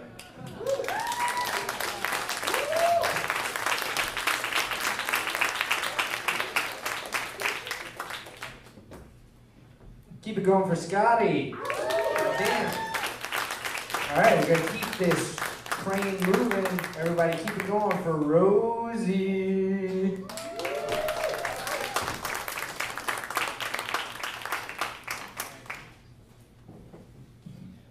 Thank God it's particularly bright up here today. It feels like. Hello, friends! Everybody's already talked about it, but I'm gonna fucking talk about it. I don't give a shit. So, who's seen the nudies? Awesome, good. Proud of you guys, real proud. The thing that I found interesting about it was, like, there's a real mixed reaction from news outlets and social media sites. I really wasn't expecting, like, such a different, like, everybody's got a different opinion about it.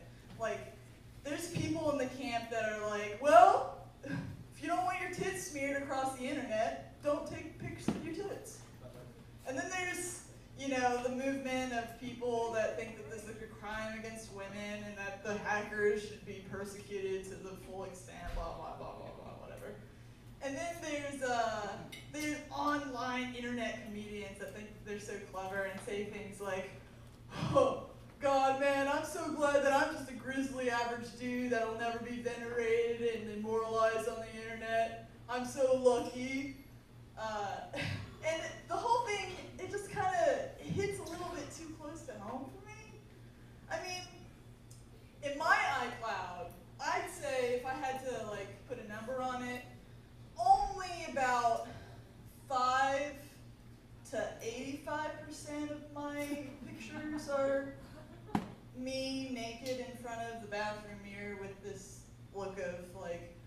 is all the energy that I have, baby. You're welcome. And none of those Playboy centerfolds have made it to the internet yet, and I'm thankful for that. But I do feel like I feel a fraction of what that anxiety or what that pain must feel like to be ogled by thousands and millions of people every time I'm at work and somebody reaches to change the Pandora station on my cell phone. It's like a team builder exercise every time somebody does it. Like the iPhone version of the trust fall. Oh God, no. Okay. We're gonna be okay. Honestly, I think that a lot of people have a hard time or are willing to make fun of it because it's something that they don't relate to. I mean, these women are gorgeous. They're not the average person, right? And I think that it's easy to like make fun of somebody when they're like, oh man, I'm so beautiful, but I don't want you to look at me, but you like that I'm beautiful, right? I mean, I get that, but I don't know, like these pictures weren't taken because they wanted to feel beautiful, they wanted to feel like a whore. And speaking from experience, it's real uncomfortable when somebody you're disgusted by is like, man, I saw you, you got some great tits on you, girl. I'm just like, oh God, don't look at me, please. I have an analogy of like a way to look at this, sort of, you know, give you a picture of what it kind of feels like. Let's go back to that quote that guy on the internet said. Oh God, man, I'm so happy I'm just a grizzly average guy that'll never be venerated on the internet. Dude, guess what? It's your lucky day. Somebody hacked into your fucking iCloud account and your picture's on the internet. But don't be mad. There's a whole community of people that are so turned on by what they saw. Sure, you're 20 pounds overweight and you've got the hairiest back that mankind has ever seen. Don't worry about it. Everybody loves you and thinks that you're beautiful. Wait, oh, you didn't know that there was an island of swimsuit models that were into your that were chubby chasers? I think that you misunderstand a little bit. Actually, this community that I'm talking about, well, there's this community of, well, they're guys that look like you, about your build, and they're called bears. And they have been chomping at the bit for somebody that fits your profile. Man, I've seen the comments. They're just like, oh, that wool-coated back hair. That muffin top. Oh my God, yes, please. I understand that that's probably too specific. I get it. I think that it's interesting. I think that the other side of that is that there's like a big movement of women that are just like, well, I don't ever take nudies. I know that I am going to preserve my body and be the fresh, clean, untainted lily of the internet and never have to see my breasts because I'm that important. And to them, I'm just like, there's also a community of people for you that I'm sure you don't want looking at you in that way. Or in any way, really. Like, how do we know that there isn't a starship fleet heading for Mars right now to colonize so that they can get closer to our Wi-Fi and finally be able to Facebook stalk us?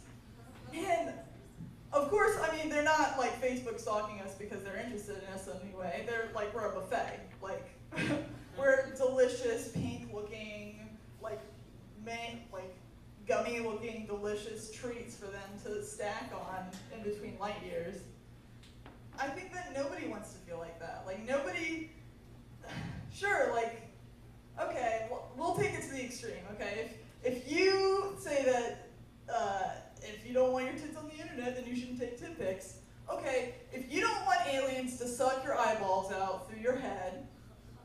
then don't put your family photos on Facebook.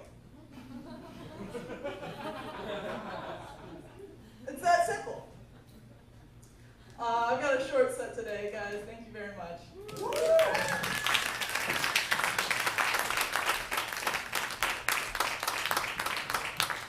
Keep going for Rosie. Honestly, that was kind of enlightening. That kind of makes me feel better about it. Like, I don't know, like, it never occurred to me that there's a whole group of people out there that would want to see me naked. I kind of just want to put them out there now. This is my first beer in a month. Just to test myself, I went a whole month without drinking or jerking off. This is true, just to see if I could do it. And just because, at one point it gets a little pathetic after so long, like you just want to make sure you can get through your day without having to have private meetings with like the lower portion of your body, like exit yourself from wherever you are just to go be it in public or whatever. I'm not saying I did that, I'm saying some people do. I don't know what I'm doing right now. But like after that month of not jerking off, those nudes leaked on September 1st. That was, now I believe in a God. There's the temptation, hand delivered to me. It's funny, like, women think it's gross that guys jerk off so much, but honestly, you want us to, and I'll tell you why, because like, girls I'm not even interested in, like the chemistry in my body, it's like just out in public, if I'm like in a line at Walmart, someone I'd never be interested in, your body's just like, hey, talk to that person, talk to that person, talk to that person, talk to that person. I was so annoying to everyone around me. I usually hate people. You want me to jerk off. I promise. Anyway, jerking off. I don't know where all that came from. Your next comic coming to the stage. Let's see. What the fuck have I been doing? There it is. Ian, are you here? I haven't talked to you all night, man. What's up? Everybody, don't keep it going. Put your hands together and then keep it going. As Ian Oldman makes his way to the stage to own this microphone and your asses with comedy like he does. Ken's wasted off of one beer. It's a tough crowd tonight. Tough fucking crowd. Ken got the biggest applause for saying, "To jerking off," and then that's tough crowd tonight. I know I can't be the only comedian intimidated by R. Lee Ermey on Miami Vacation right here in front of me. Well, tough crowd. So everyone else here watched 12 Years a Slave today too, right? That's what happened. Okay. Good to know. I'm back in school now, which means for me, I stopped smoking weed every day, just the weekends now.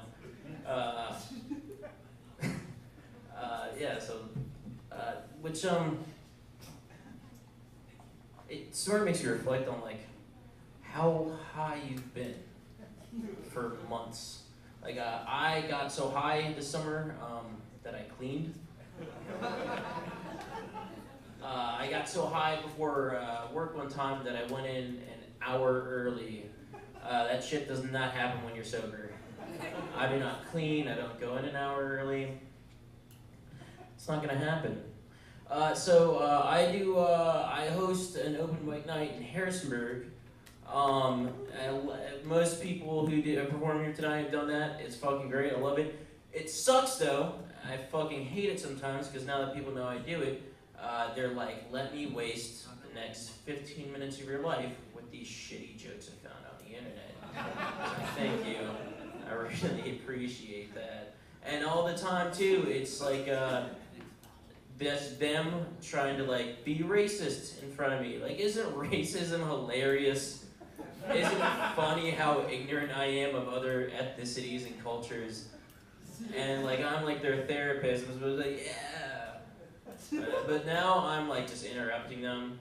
So it's like, how does a black woman know she's pregnant? It's like she goes to her OGBYN and finds out, she pees on her on the testing stick, and that's how she knows she's very responsible about the whole thing.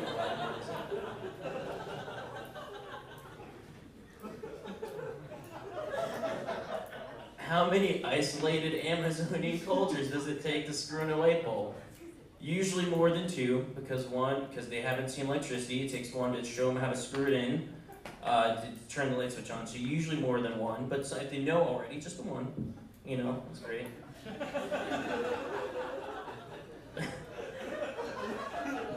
Also, because of it, I'm being stalked by a mentally challenged man who wants to perform. He wants to do stand-up comedy, which is fine. Like it's fine, but it's left me in like a moral gray area. Should I let this retarded man do stand-up comedy? Because if I don't, I'm the asshole who didn't let a retarded man do stand-up comedy. But if I do, I'm the piece of shit who let an entire room of people laugh at a mentally retarded man. And that's a hard place to be in.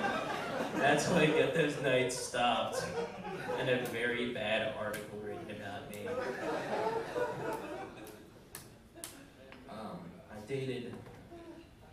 I dated a woman for a while who, you're gonna find this crazy, but she had never watched a single second of a single scene of Star Wars. Yeah, she'd seen all the Shrek movies. No, fucking second Star. I found this out. We were just sitting there watching TV, and she flew by, and a stormtrooper came on. It's one of that awesome. It's like right there, that really awesome scene where they're like running through the Death Star in the first episode in A New Hope, and the stormtrooper like hits his head on the door. I don't know if you guys see that. But I was like, oh fuck, it's not Star Wars. She's like, no, you know, it's like, it's because it's a fucking stormtrooper. There's not a stormtrooper anywhere else. That's not a thing that pops up in other movies. Like, oh, it's a man wearing a hat. It's a stormtrooper. Like, I don't know what that means. Like, how do you know? It blew my mind, because I honestly thought that seeing Star Wars was sort of like a genetic memory passed on. You know how like blue whales will like return to feeding grounds they haven't been to in like 100 years? Like, I thought if your dad saw Star Wars, then your dad's semen saw Star Wars, you know? And that's not the case. The other thing is, that's just something that's on, you know? It's on like all the Saturdays.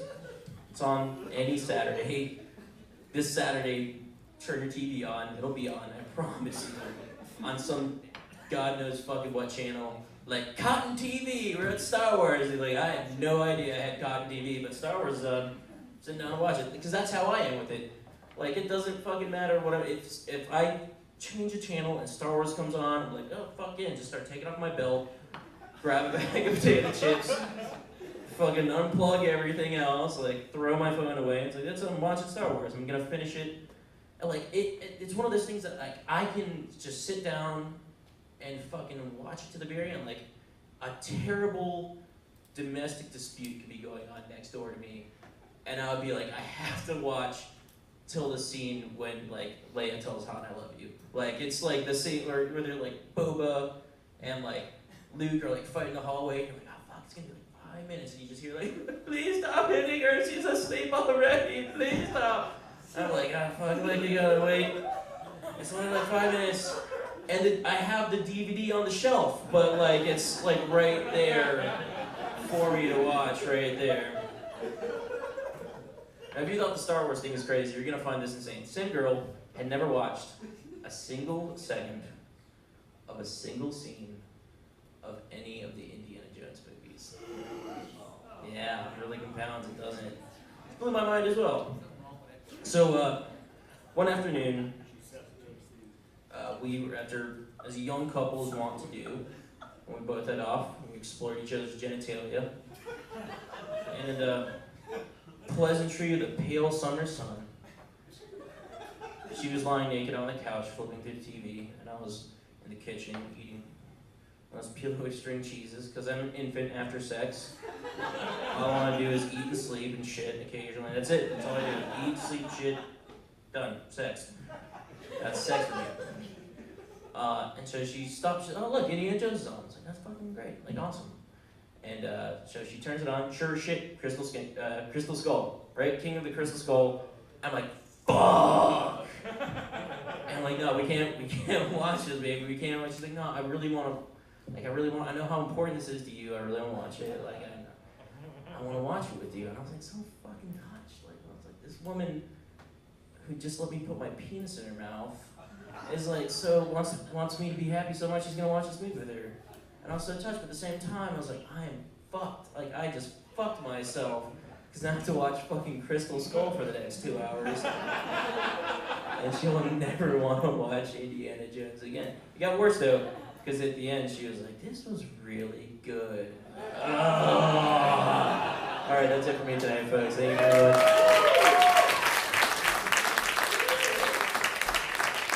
Keep it going for Ian. You figured it out. You unlocked the key to, like, as a host, being able to perform at any show I put on forever. Just do Star Wars material. I'm in. Next time, do Empire, man.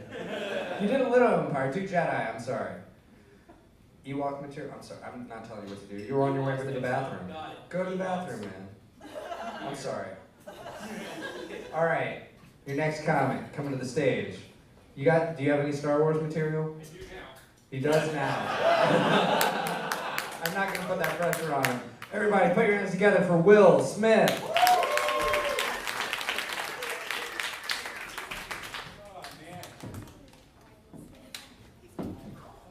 How's it going, Waynesboro? Oh my God, it's been a long time. It's been like a month and change and stuff. I'm gonna say, Ian, your stuff about the Star Wars muscle memory is totally true. It really, I was born in 1980, which was the year that Empire came out. But one of my first memories is distinctly a scene from Empire Strikes Back. I don't know how.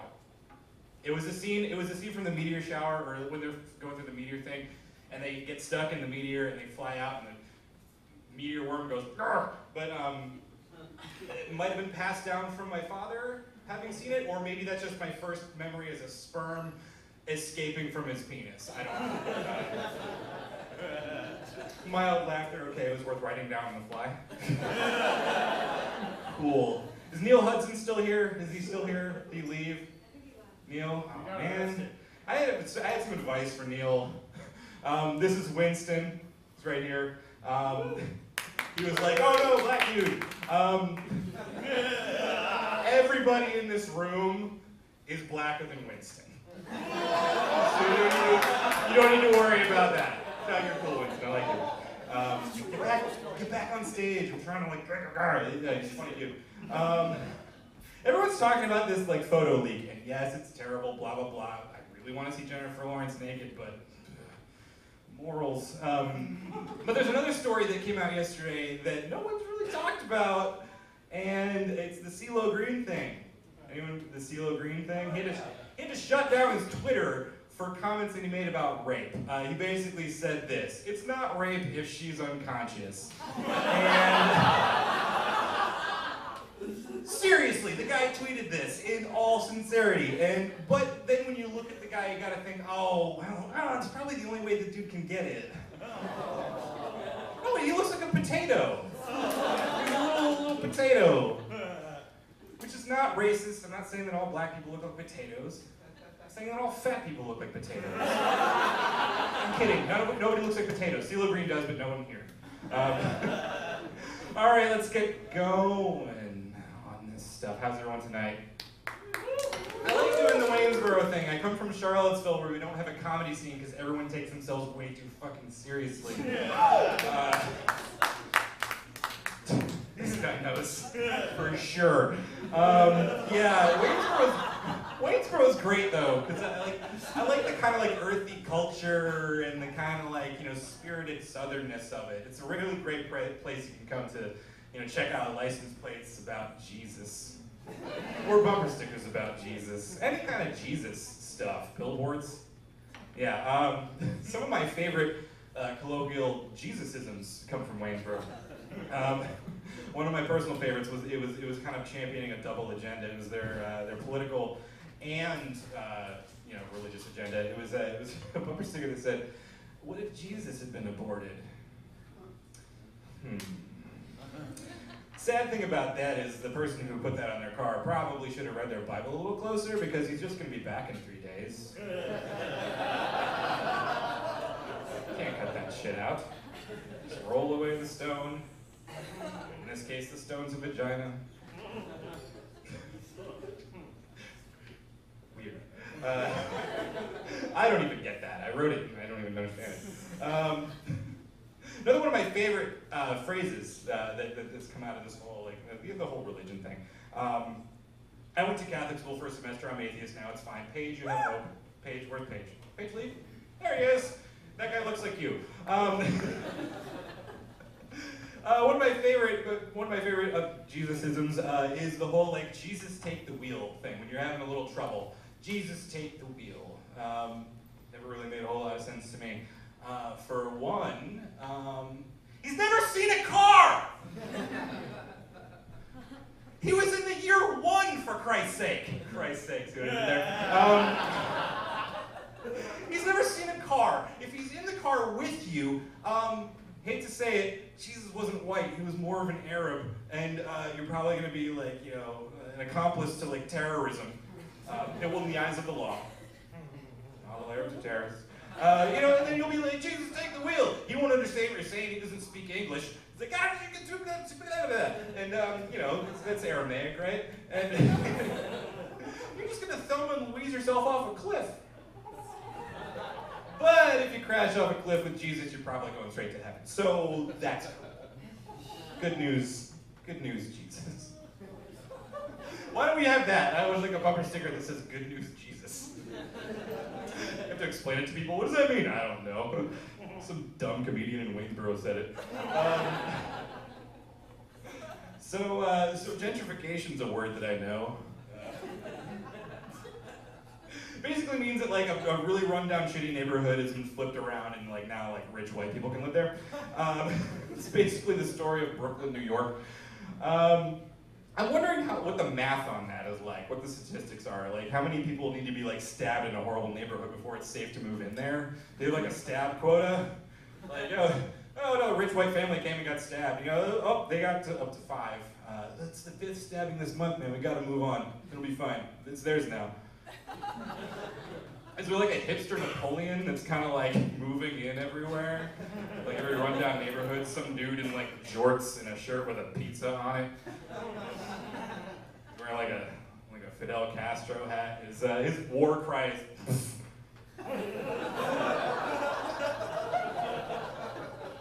if you yell wagon wheel at him, he'll punch you in the heart. There's that guy, I don't know. I think Detroit might be his Waterloo, though. That place might be too far gone. Even a RoboCop statue's not gonna save Detroit. RoboCop statue. Because 5 people know about that in the entire US. Oh, man. The last, how long have we been on? 5 minutes? 5? 6.5. 6.5 minutes! Holy shit. If the last 6.5 minutes weren't a clue, I'm horrible at dating.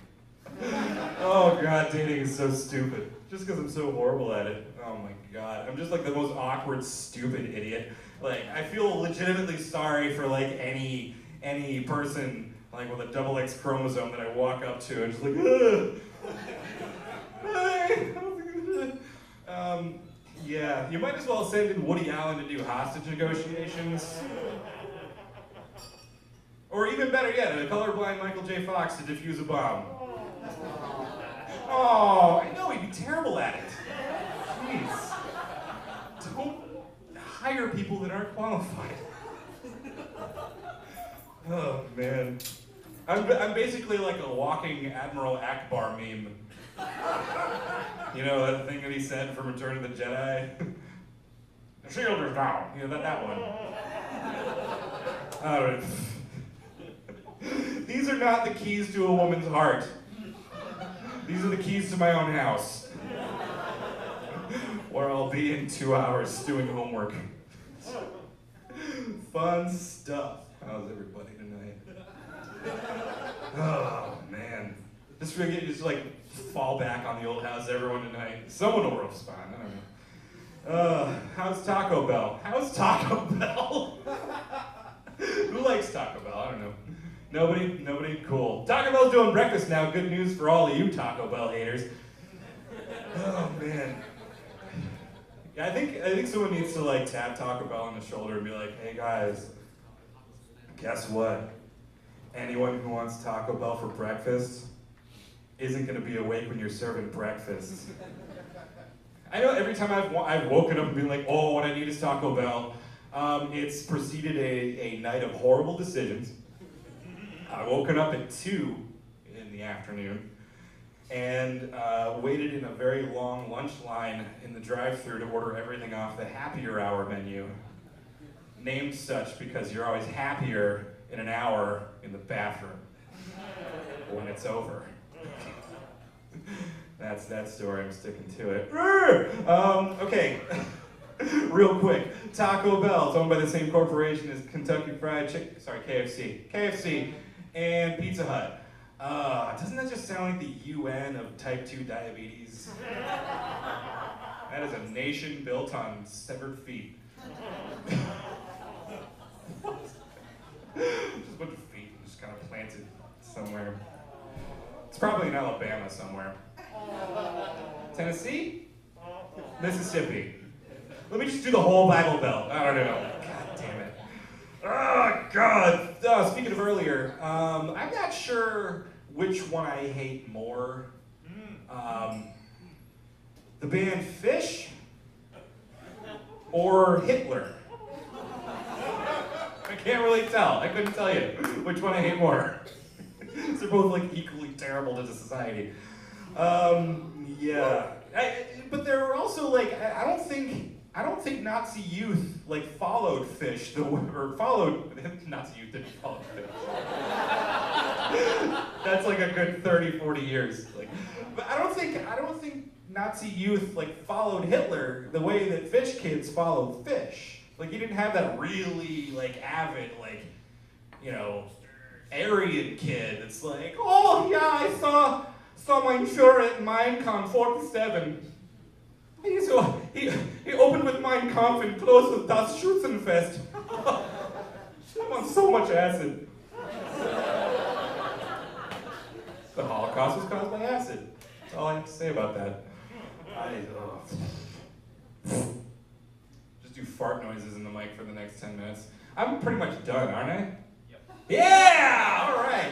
Let's just, let me just put this out there, everybody.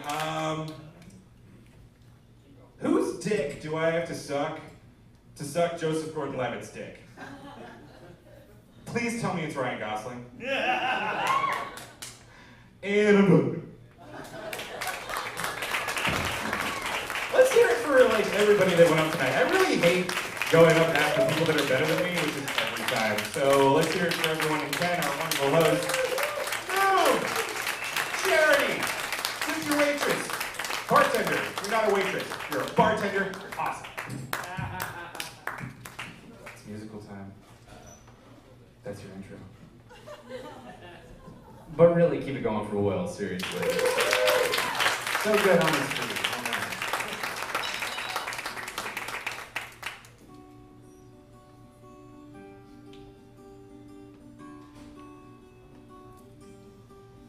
I was alone. I was all by myself. No one was looking. I was thinking of you. Oh yeah, did I mention? I was all by myself. All by myself. All by myself. All by myself. I went to your house, and no one was home. I went to your room. I was all by myself. You and me have such wonderful times when when I'm all by myself. All by myself.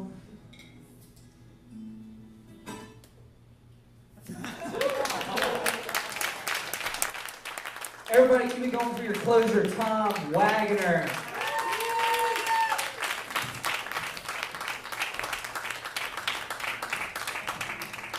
Fucking show this has turned out to be.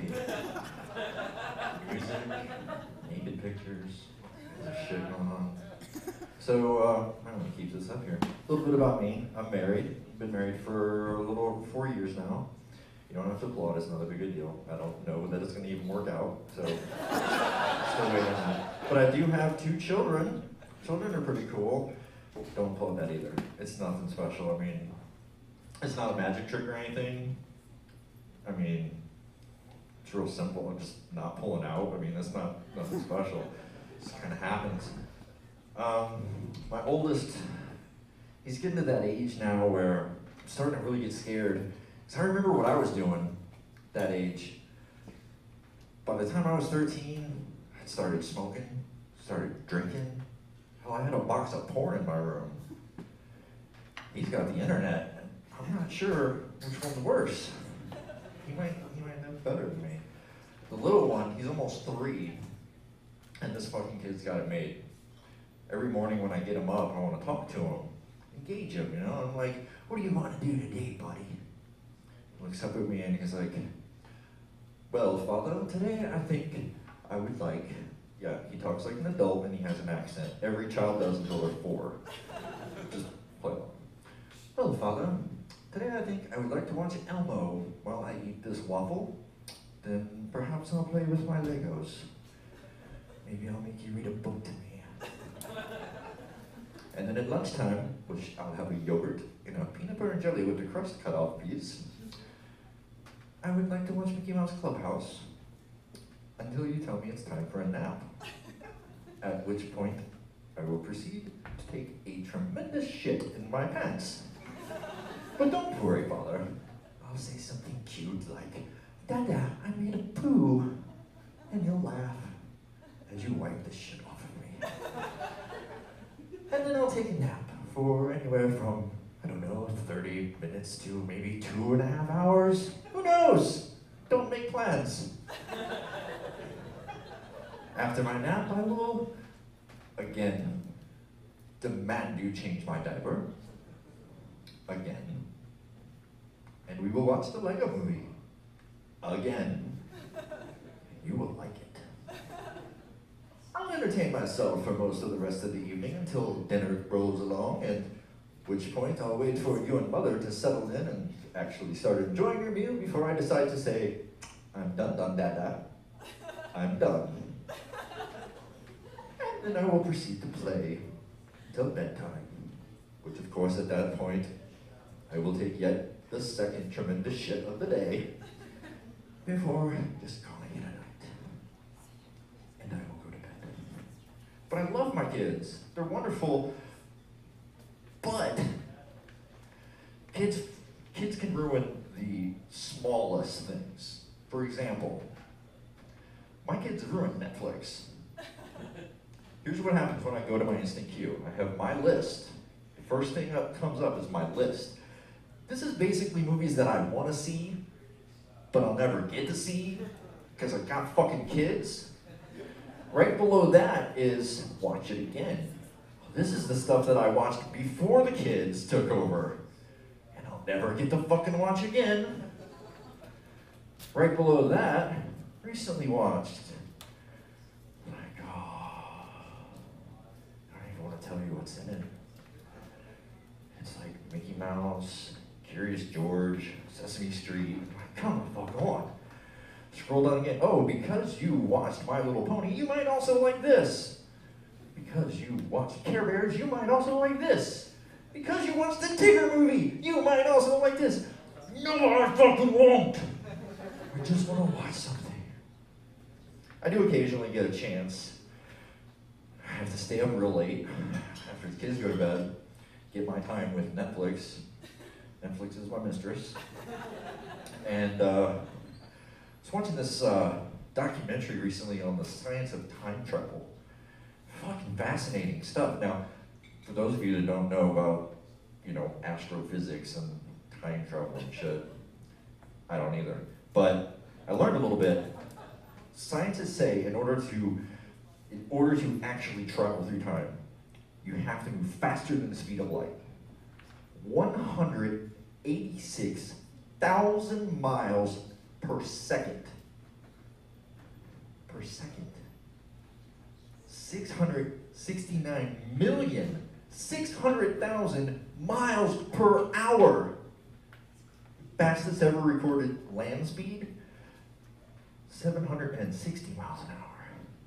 So we've got a little ways to go, but we're getting there. Slowly. Some scientists believe that we'll never be able to time travel, ever. Even hundreds and thousands of years into the future, they say if it's ever going to be possible, we'd already know. Somebody would have built a time machine, came back, and built a time machine, and went back and built a time machine, and so on, and so on. That's their proof. There's also this really interesting thing called a grandfather paradox. I don't know if you guys know about this. It's basically, scientists say, if you invented a time machine, you could travel back in time to before your father was conceived and kill your grandfather, thus meaning you would never be born to invent the time machine. And really, science?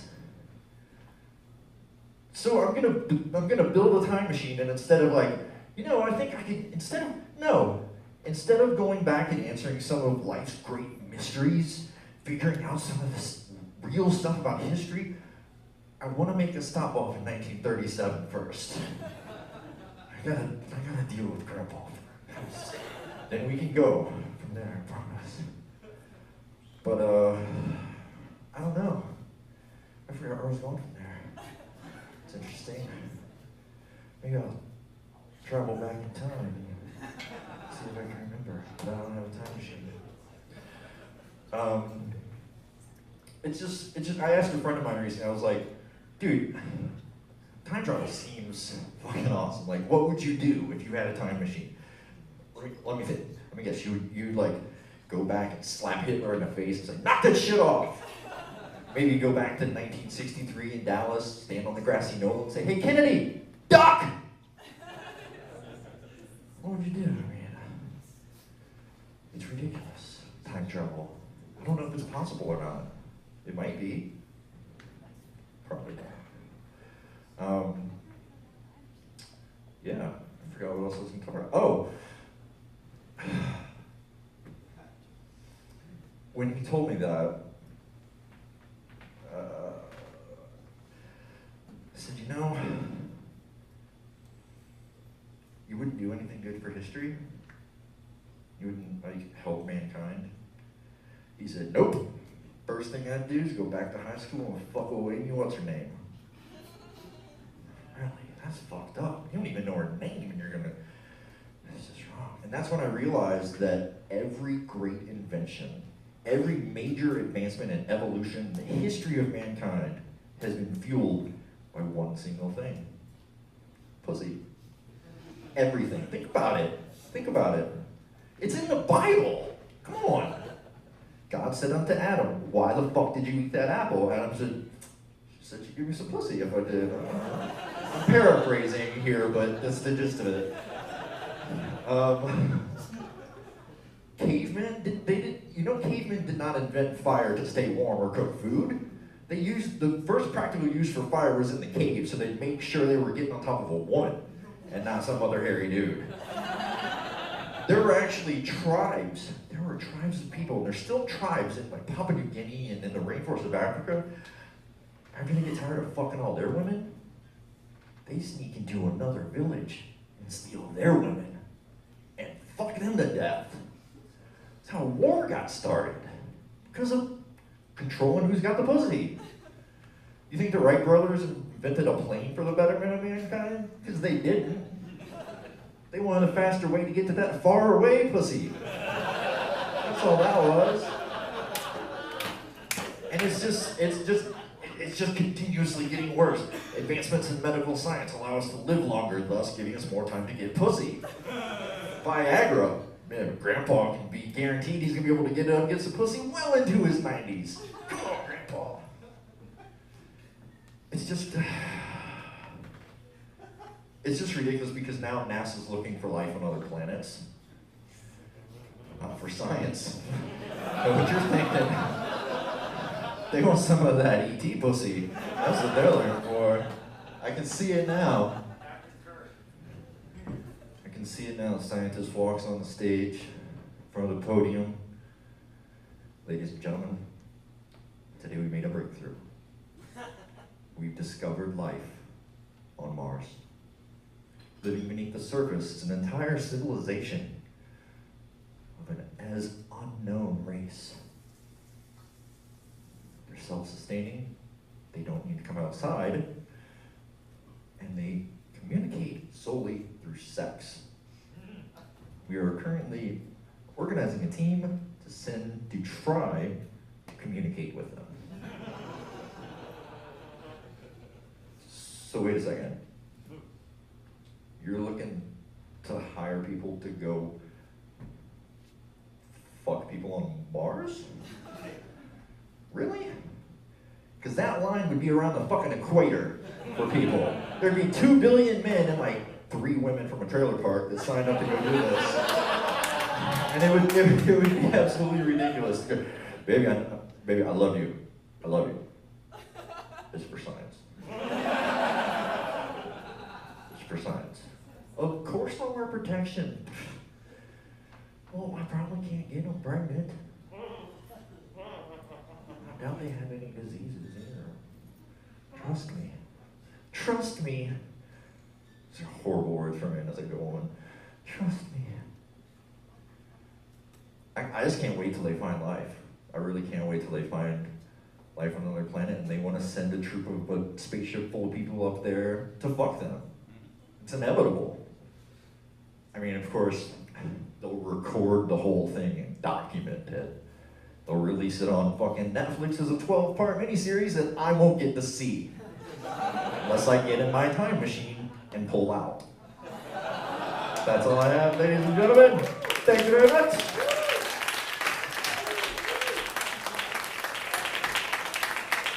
Keep it going for Tom. That was our closer, ladies and gentlemen. Yeah. All right, so we're at the end of the show. This is where we do improv. I went up before the last set to like get my hat out of the seat, and there were no note cards in it. Did anybody write anything on their note cards? All right, I guess everybody collect them. Comics, as you're coming to line up in the order that you performed. You don't have to line up. I don't know how we're gonna do this. Okay. We're collecting it. Basically, I'll review what's going on. Comics. I'm gonna read a note card with a subject on it, and you're gonna do your best to create some stand-up out of it. Remember, this is an improv exercise. Don't think. What about comics that didn't perform? You're welcome. No. Just hang out. Okay. Yeah. Hang out down there.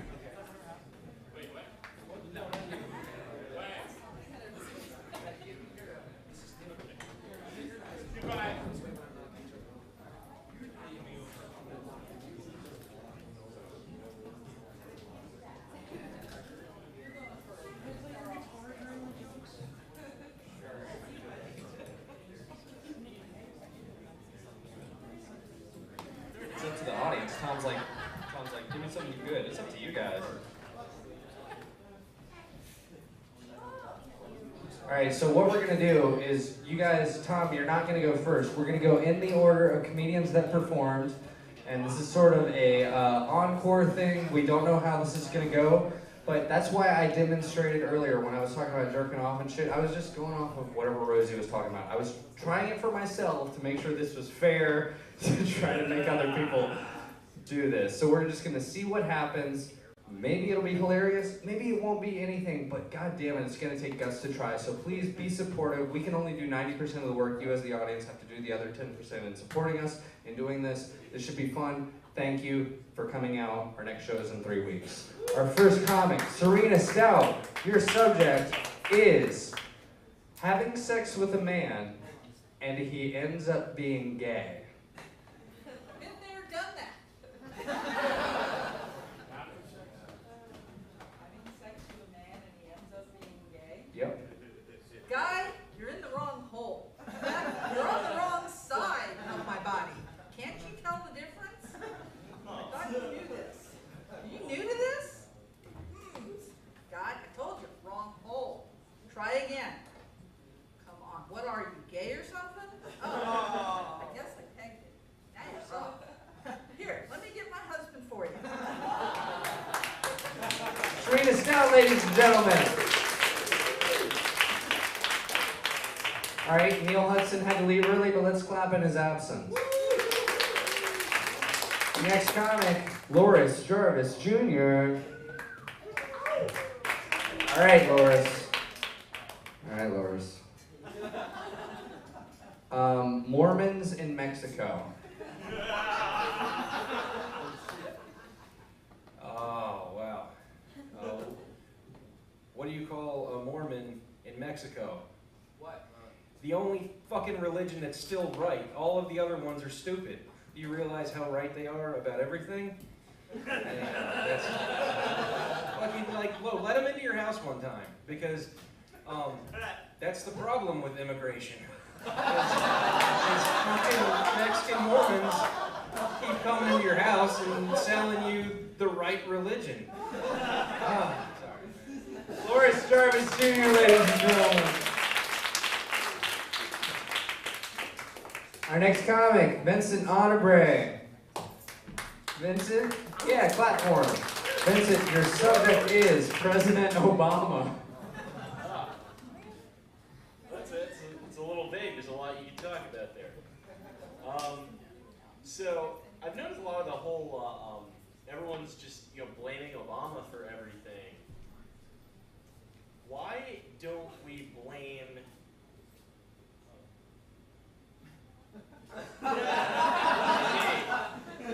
Why don't we just blame me? Seriously. The thing is, like, Obama, he's a high-profile person. So, of course, people are going to care what he does. People are going to care. It's like, oh, well, he's going to get all flack for that. Why didn't he do this? Why didn't he do that? But you blame some just random guy like me, nobody cares. Everyone's just like, oh, some stupid guy did some stupid thing. What else is new? Vincent Onabray, ladies and gentlemen. Hey, he got closest to the 90 seconds so far. Let's see what others can do. Our next comic coming to the stage, Paige Campbell. All right, so I'm learning how to play this game along with you guys. I think some of these are a little too specific. So this one says blind date with Santa. Let's just do, you can either talk about blind dates or Santa. Go ahead. Okay. Santa, we got a problem. I told you I wanted a PS4, but you didn't bring me a PS4. You brought me an Xbox One, Santa. If you weren't so blind, Like the date that you're on? What? I said like the date. I went literal blind. Right, I know. Guys, Paige Campbell, he did a killer set earlier. Give it up for him. All right, next comic up, Scotty Rudine. Is it Rudine or Rudin or Rudine? Did I get it right earlier when I said it for like 90 seconds? All right, Scotty, your subject is Googling good improv ideas. Not this. I don't think there are really, honestly, any good improv ideas because I'm bad at it and I don't like things that I'm bad at. Scotty Rudine, ladies and gentlemen. All right, next comic come to the stage is Rosie. You have like one of those names that allows for like a wrestling announcer coming to the ring right now. I aspire to be a wrestler. That's really my dream. This is just a part-time hobby. Yeah, this is like I've got a come up with a persona. Right. And like get used to being in front of an audience. Well, wrestling is all theatrical, really. Like, you're working on the first half right now. Yeah, I plan on doing characters and getting way more aggressive with everybody. Like, continue. This was like, my set this time was like my step into becoming aggressive. You were in the ring with the audience. Yes, exactly. So, like, who's your ultimate, like, match? You want to face Stone Cold, or you want to go think outside the box or outside the ring, like Bruce Willis? Like, why, you're coming up with like paragons of masculinity. Like, I want to go toe-to-toe with, like, Elmo. That's like Celebrity Deathmatch, because obviously you'll be a famous comedian by then. Yeah, of course. Like, So we're gonna bring back Celebrity Deathmatch with you and Elmo as the pilot episode. But it's not gonna be clay animated. No. You're just gonna like. It'll be live action. You're gonna beat down this puppet. Yeah. The guy with the hand is just like, oh my god, she's breaking my hand. Stop it. Is I'm he- just like, get in there. So you're gonna fuck Elmo to degrade him inside Of the ring. course. What better way to conquer Elmo is to fuck him? So is the puppeteer? Is he under the ring with his hand sticking out? I feel like for best like movability, like I want to be able to get like on all of the different positions, so I would need him to be like on his knees, just following me with his hand up into my ass, or various other holes in my body. So obviously this is a situation where like, I know I'm following my dreams, but honey, I need your permission to let a puppeteer finger me. I don't ask permission, Kenneth. Okay, so you're just you recognize Elmo as his own self-sufficient being. Yeah, dude, he's his own personality. He has nothing to do with Kevin Clash, dude. So why Elmo? Why are you so against him?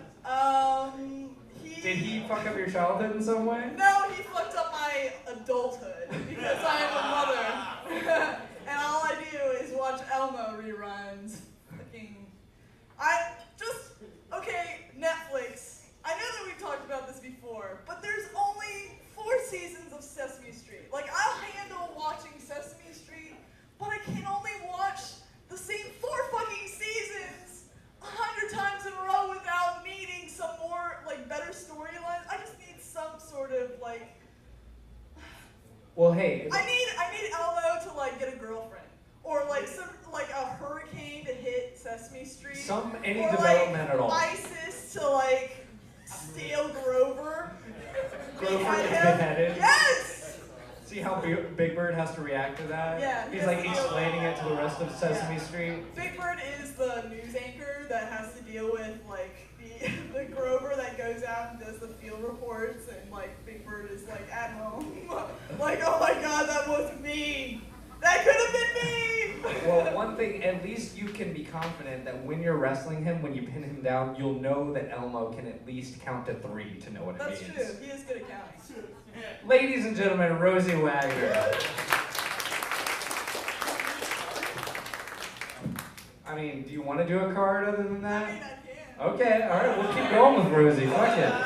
Alright. Fuck you, all of you. I don't care. Alright, so Kim Kardashian is given Time's Woman of the Year.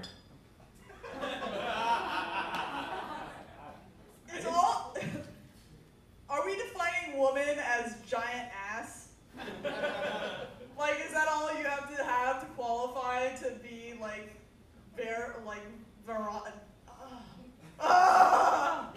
She is not a human being. She's a sex toy. That's all I got for Kim Kardashian. Hey, Rosie Wagner, like I said. Fucking awesome. Alright, next comic coming to the stage, Ian Oldman. Alright, Ian, your card says, my mom always told me. How disappointed she was in me. I don't think being up here makes it any better. Hey Mom, I told a joke about a retarded guy doing stand-up comedy. Yeah. Aren't you fucking proud of me? It's like, she always told me I had like so much potential, and now she doesn't even like, she's like, you did enough. That's you're good about right about where you are. Your sister has done everything that she's good. Your sister has large breasts and a fertile womb, and she's smart, so you can smoke weed, jerk off all day. That's fine. That's good enough for the old man. Is that good? Is that time? All right, we're good. ladies and gentlemen. Next comic, Will Smith.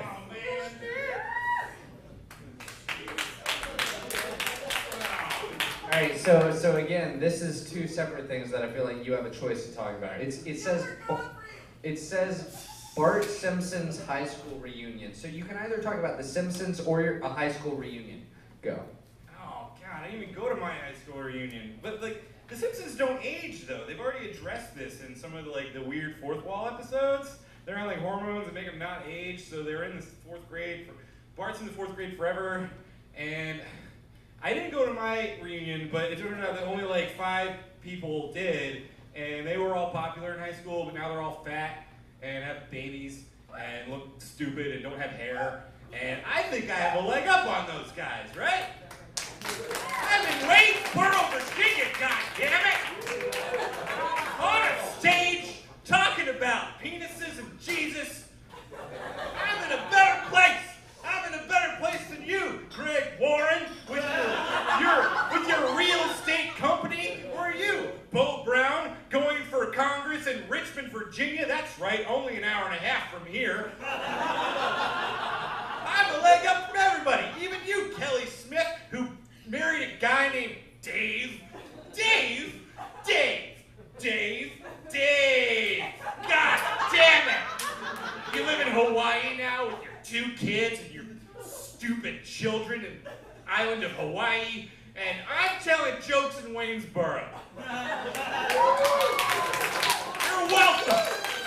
Will Smith, ladies and gentlemen. These are all real people, by the way, that I'm friends with on Facebook. By the way, comics who are performing next time, who didn't perform tonight, if you want to do a set here, get in line. Our next comic coming to the stage, our final performer tonight, put your hands together for Tom Wagner. So, I'm out of cards. You guys didn't write a lot of cards, which I'm pretty disappointed in you guys for. Oh, you let me down. But I need a subject. What do you want Ellie, give me a Tom to talk subject. about? Teletubbies, Tom. Teletubbies. How about just a kid? Well, you already talked about young kid shows. What Yeah, the fuck? talk about kid shows. What else do you guys want to We talk talked about? about Any Elmo. subject. Chainsaw. Chainsaws. And anything that relates to chainsaws. Hollywood would have you believe that chainsaws were made to cut people up with, apparently, but they weren't. They were actually made to chop down trees, and that's kind of why we don't have trees anymore. But we have a lot of chainsaws. If you can find a tree. Did you guys ever see the Lorax? You know what the Lorax is? There's no trees anywhere. They're selling air in bottles. They shouldn't have invented chainsaws. And that wouldn't have happened. I don't know. I don't know. Chainsaws aren't funny. Chainsaws are not a joke. Anything else for our closer? Any other subjects? I was gonna say chainsaws are not a joke unless somebody is eating fire and juggling them. Then it's funny. Hey, put your hands together for Tom Wagner. Just need a quick correction. Kelly Smith married a guy named Bob, not Dave. And Bob is so much worse than Dave. Actually, no, his name was Bob Davis. That's why I thought it was Dave. That's why I thought it was Dave. Bob Davis. Who marries a guy named Bob Davis? Who does that? You're like, hi, what's your name at a bar? Oh, Bob Davis. Oh, I'm going away. That's your response to that asshole. Not, let me marry you in 3 years and have 2 of your children in Hawaii, the most beautiful state in the United States of America. Okay, I'm done. Hey, give Will Smith a second encore. Alright, who else do we have in line? Ladies and gentlemen, you can see this guy at our next show in 3 weeks. Trevor Stewart. But hey, I said I'm out of note cards, So I need a new topic. Jurassic Park. Jurassic Park or dinosaurs? Go, Trevor. Well, last time I went to Jurassic Park, it actually turned out that it was one of those nude beaches for old people. Let me tell you, the reptiles look better. I didn't know I could be into a velociraptor until I saw an old man naked.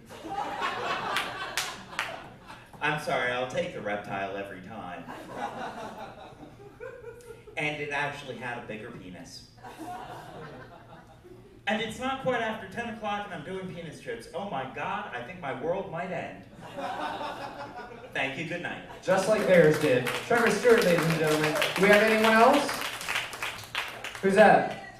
Tristan Thorndike, ladies and gentlemen.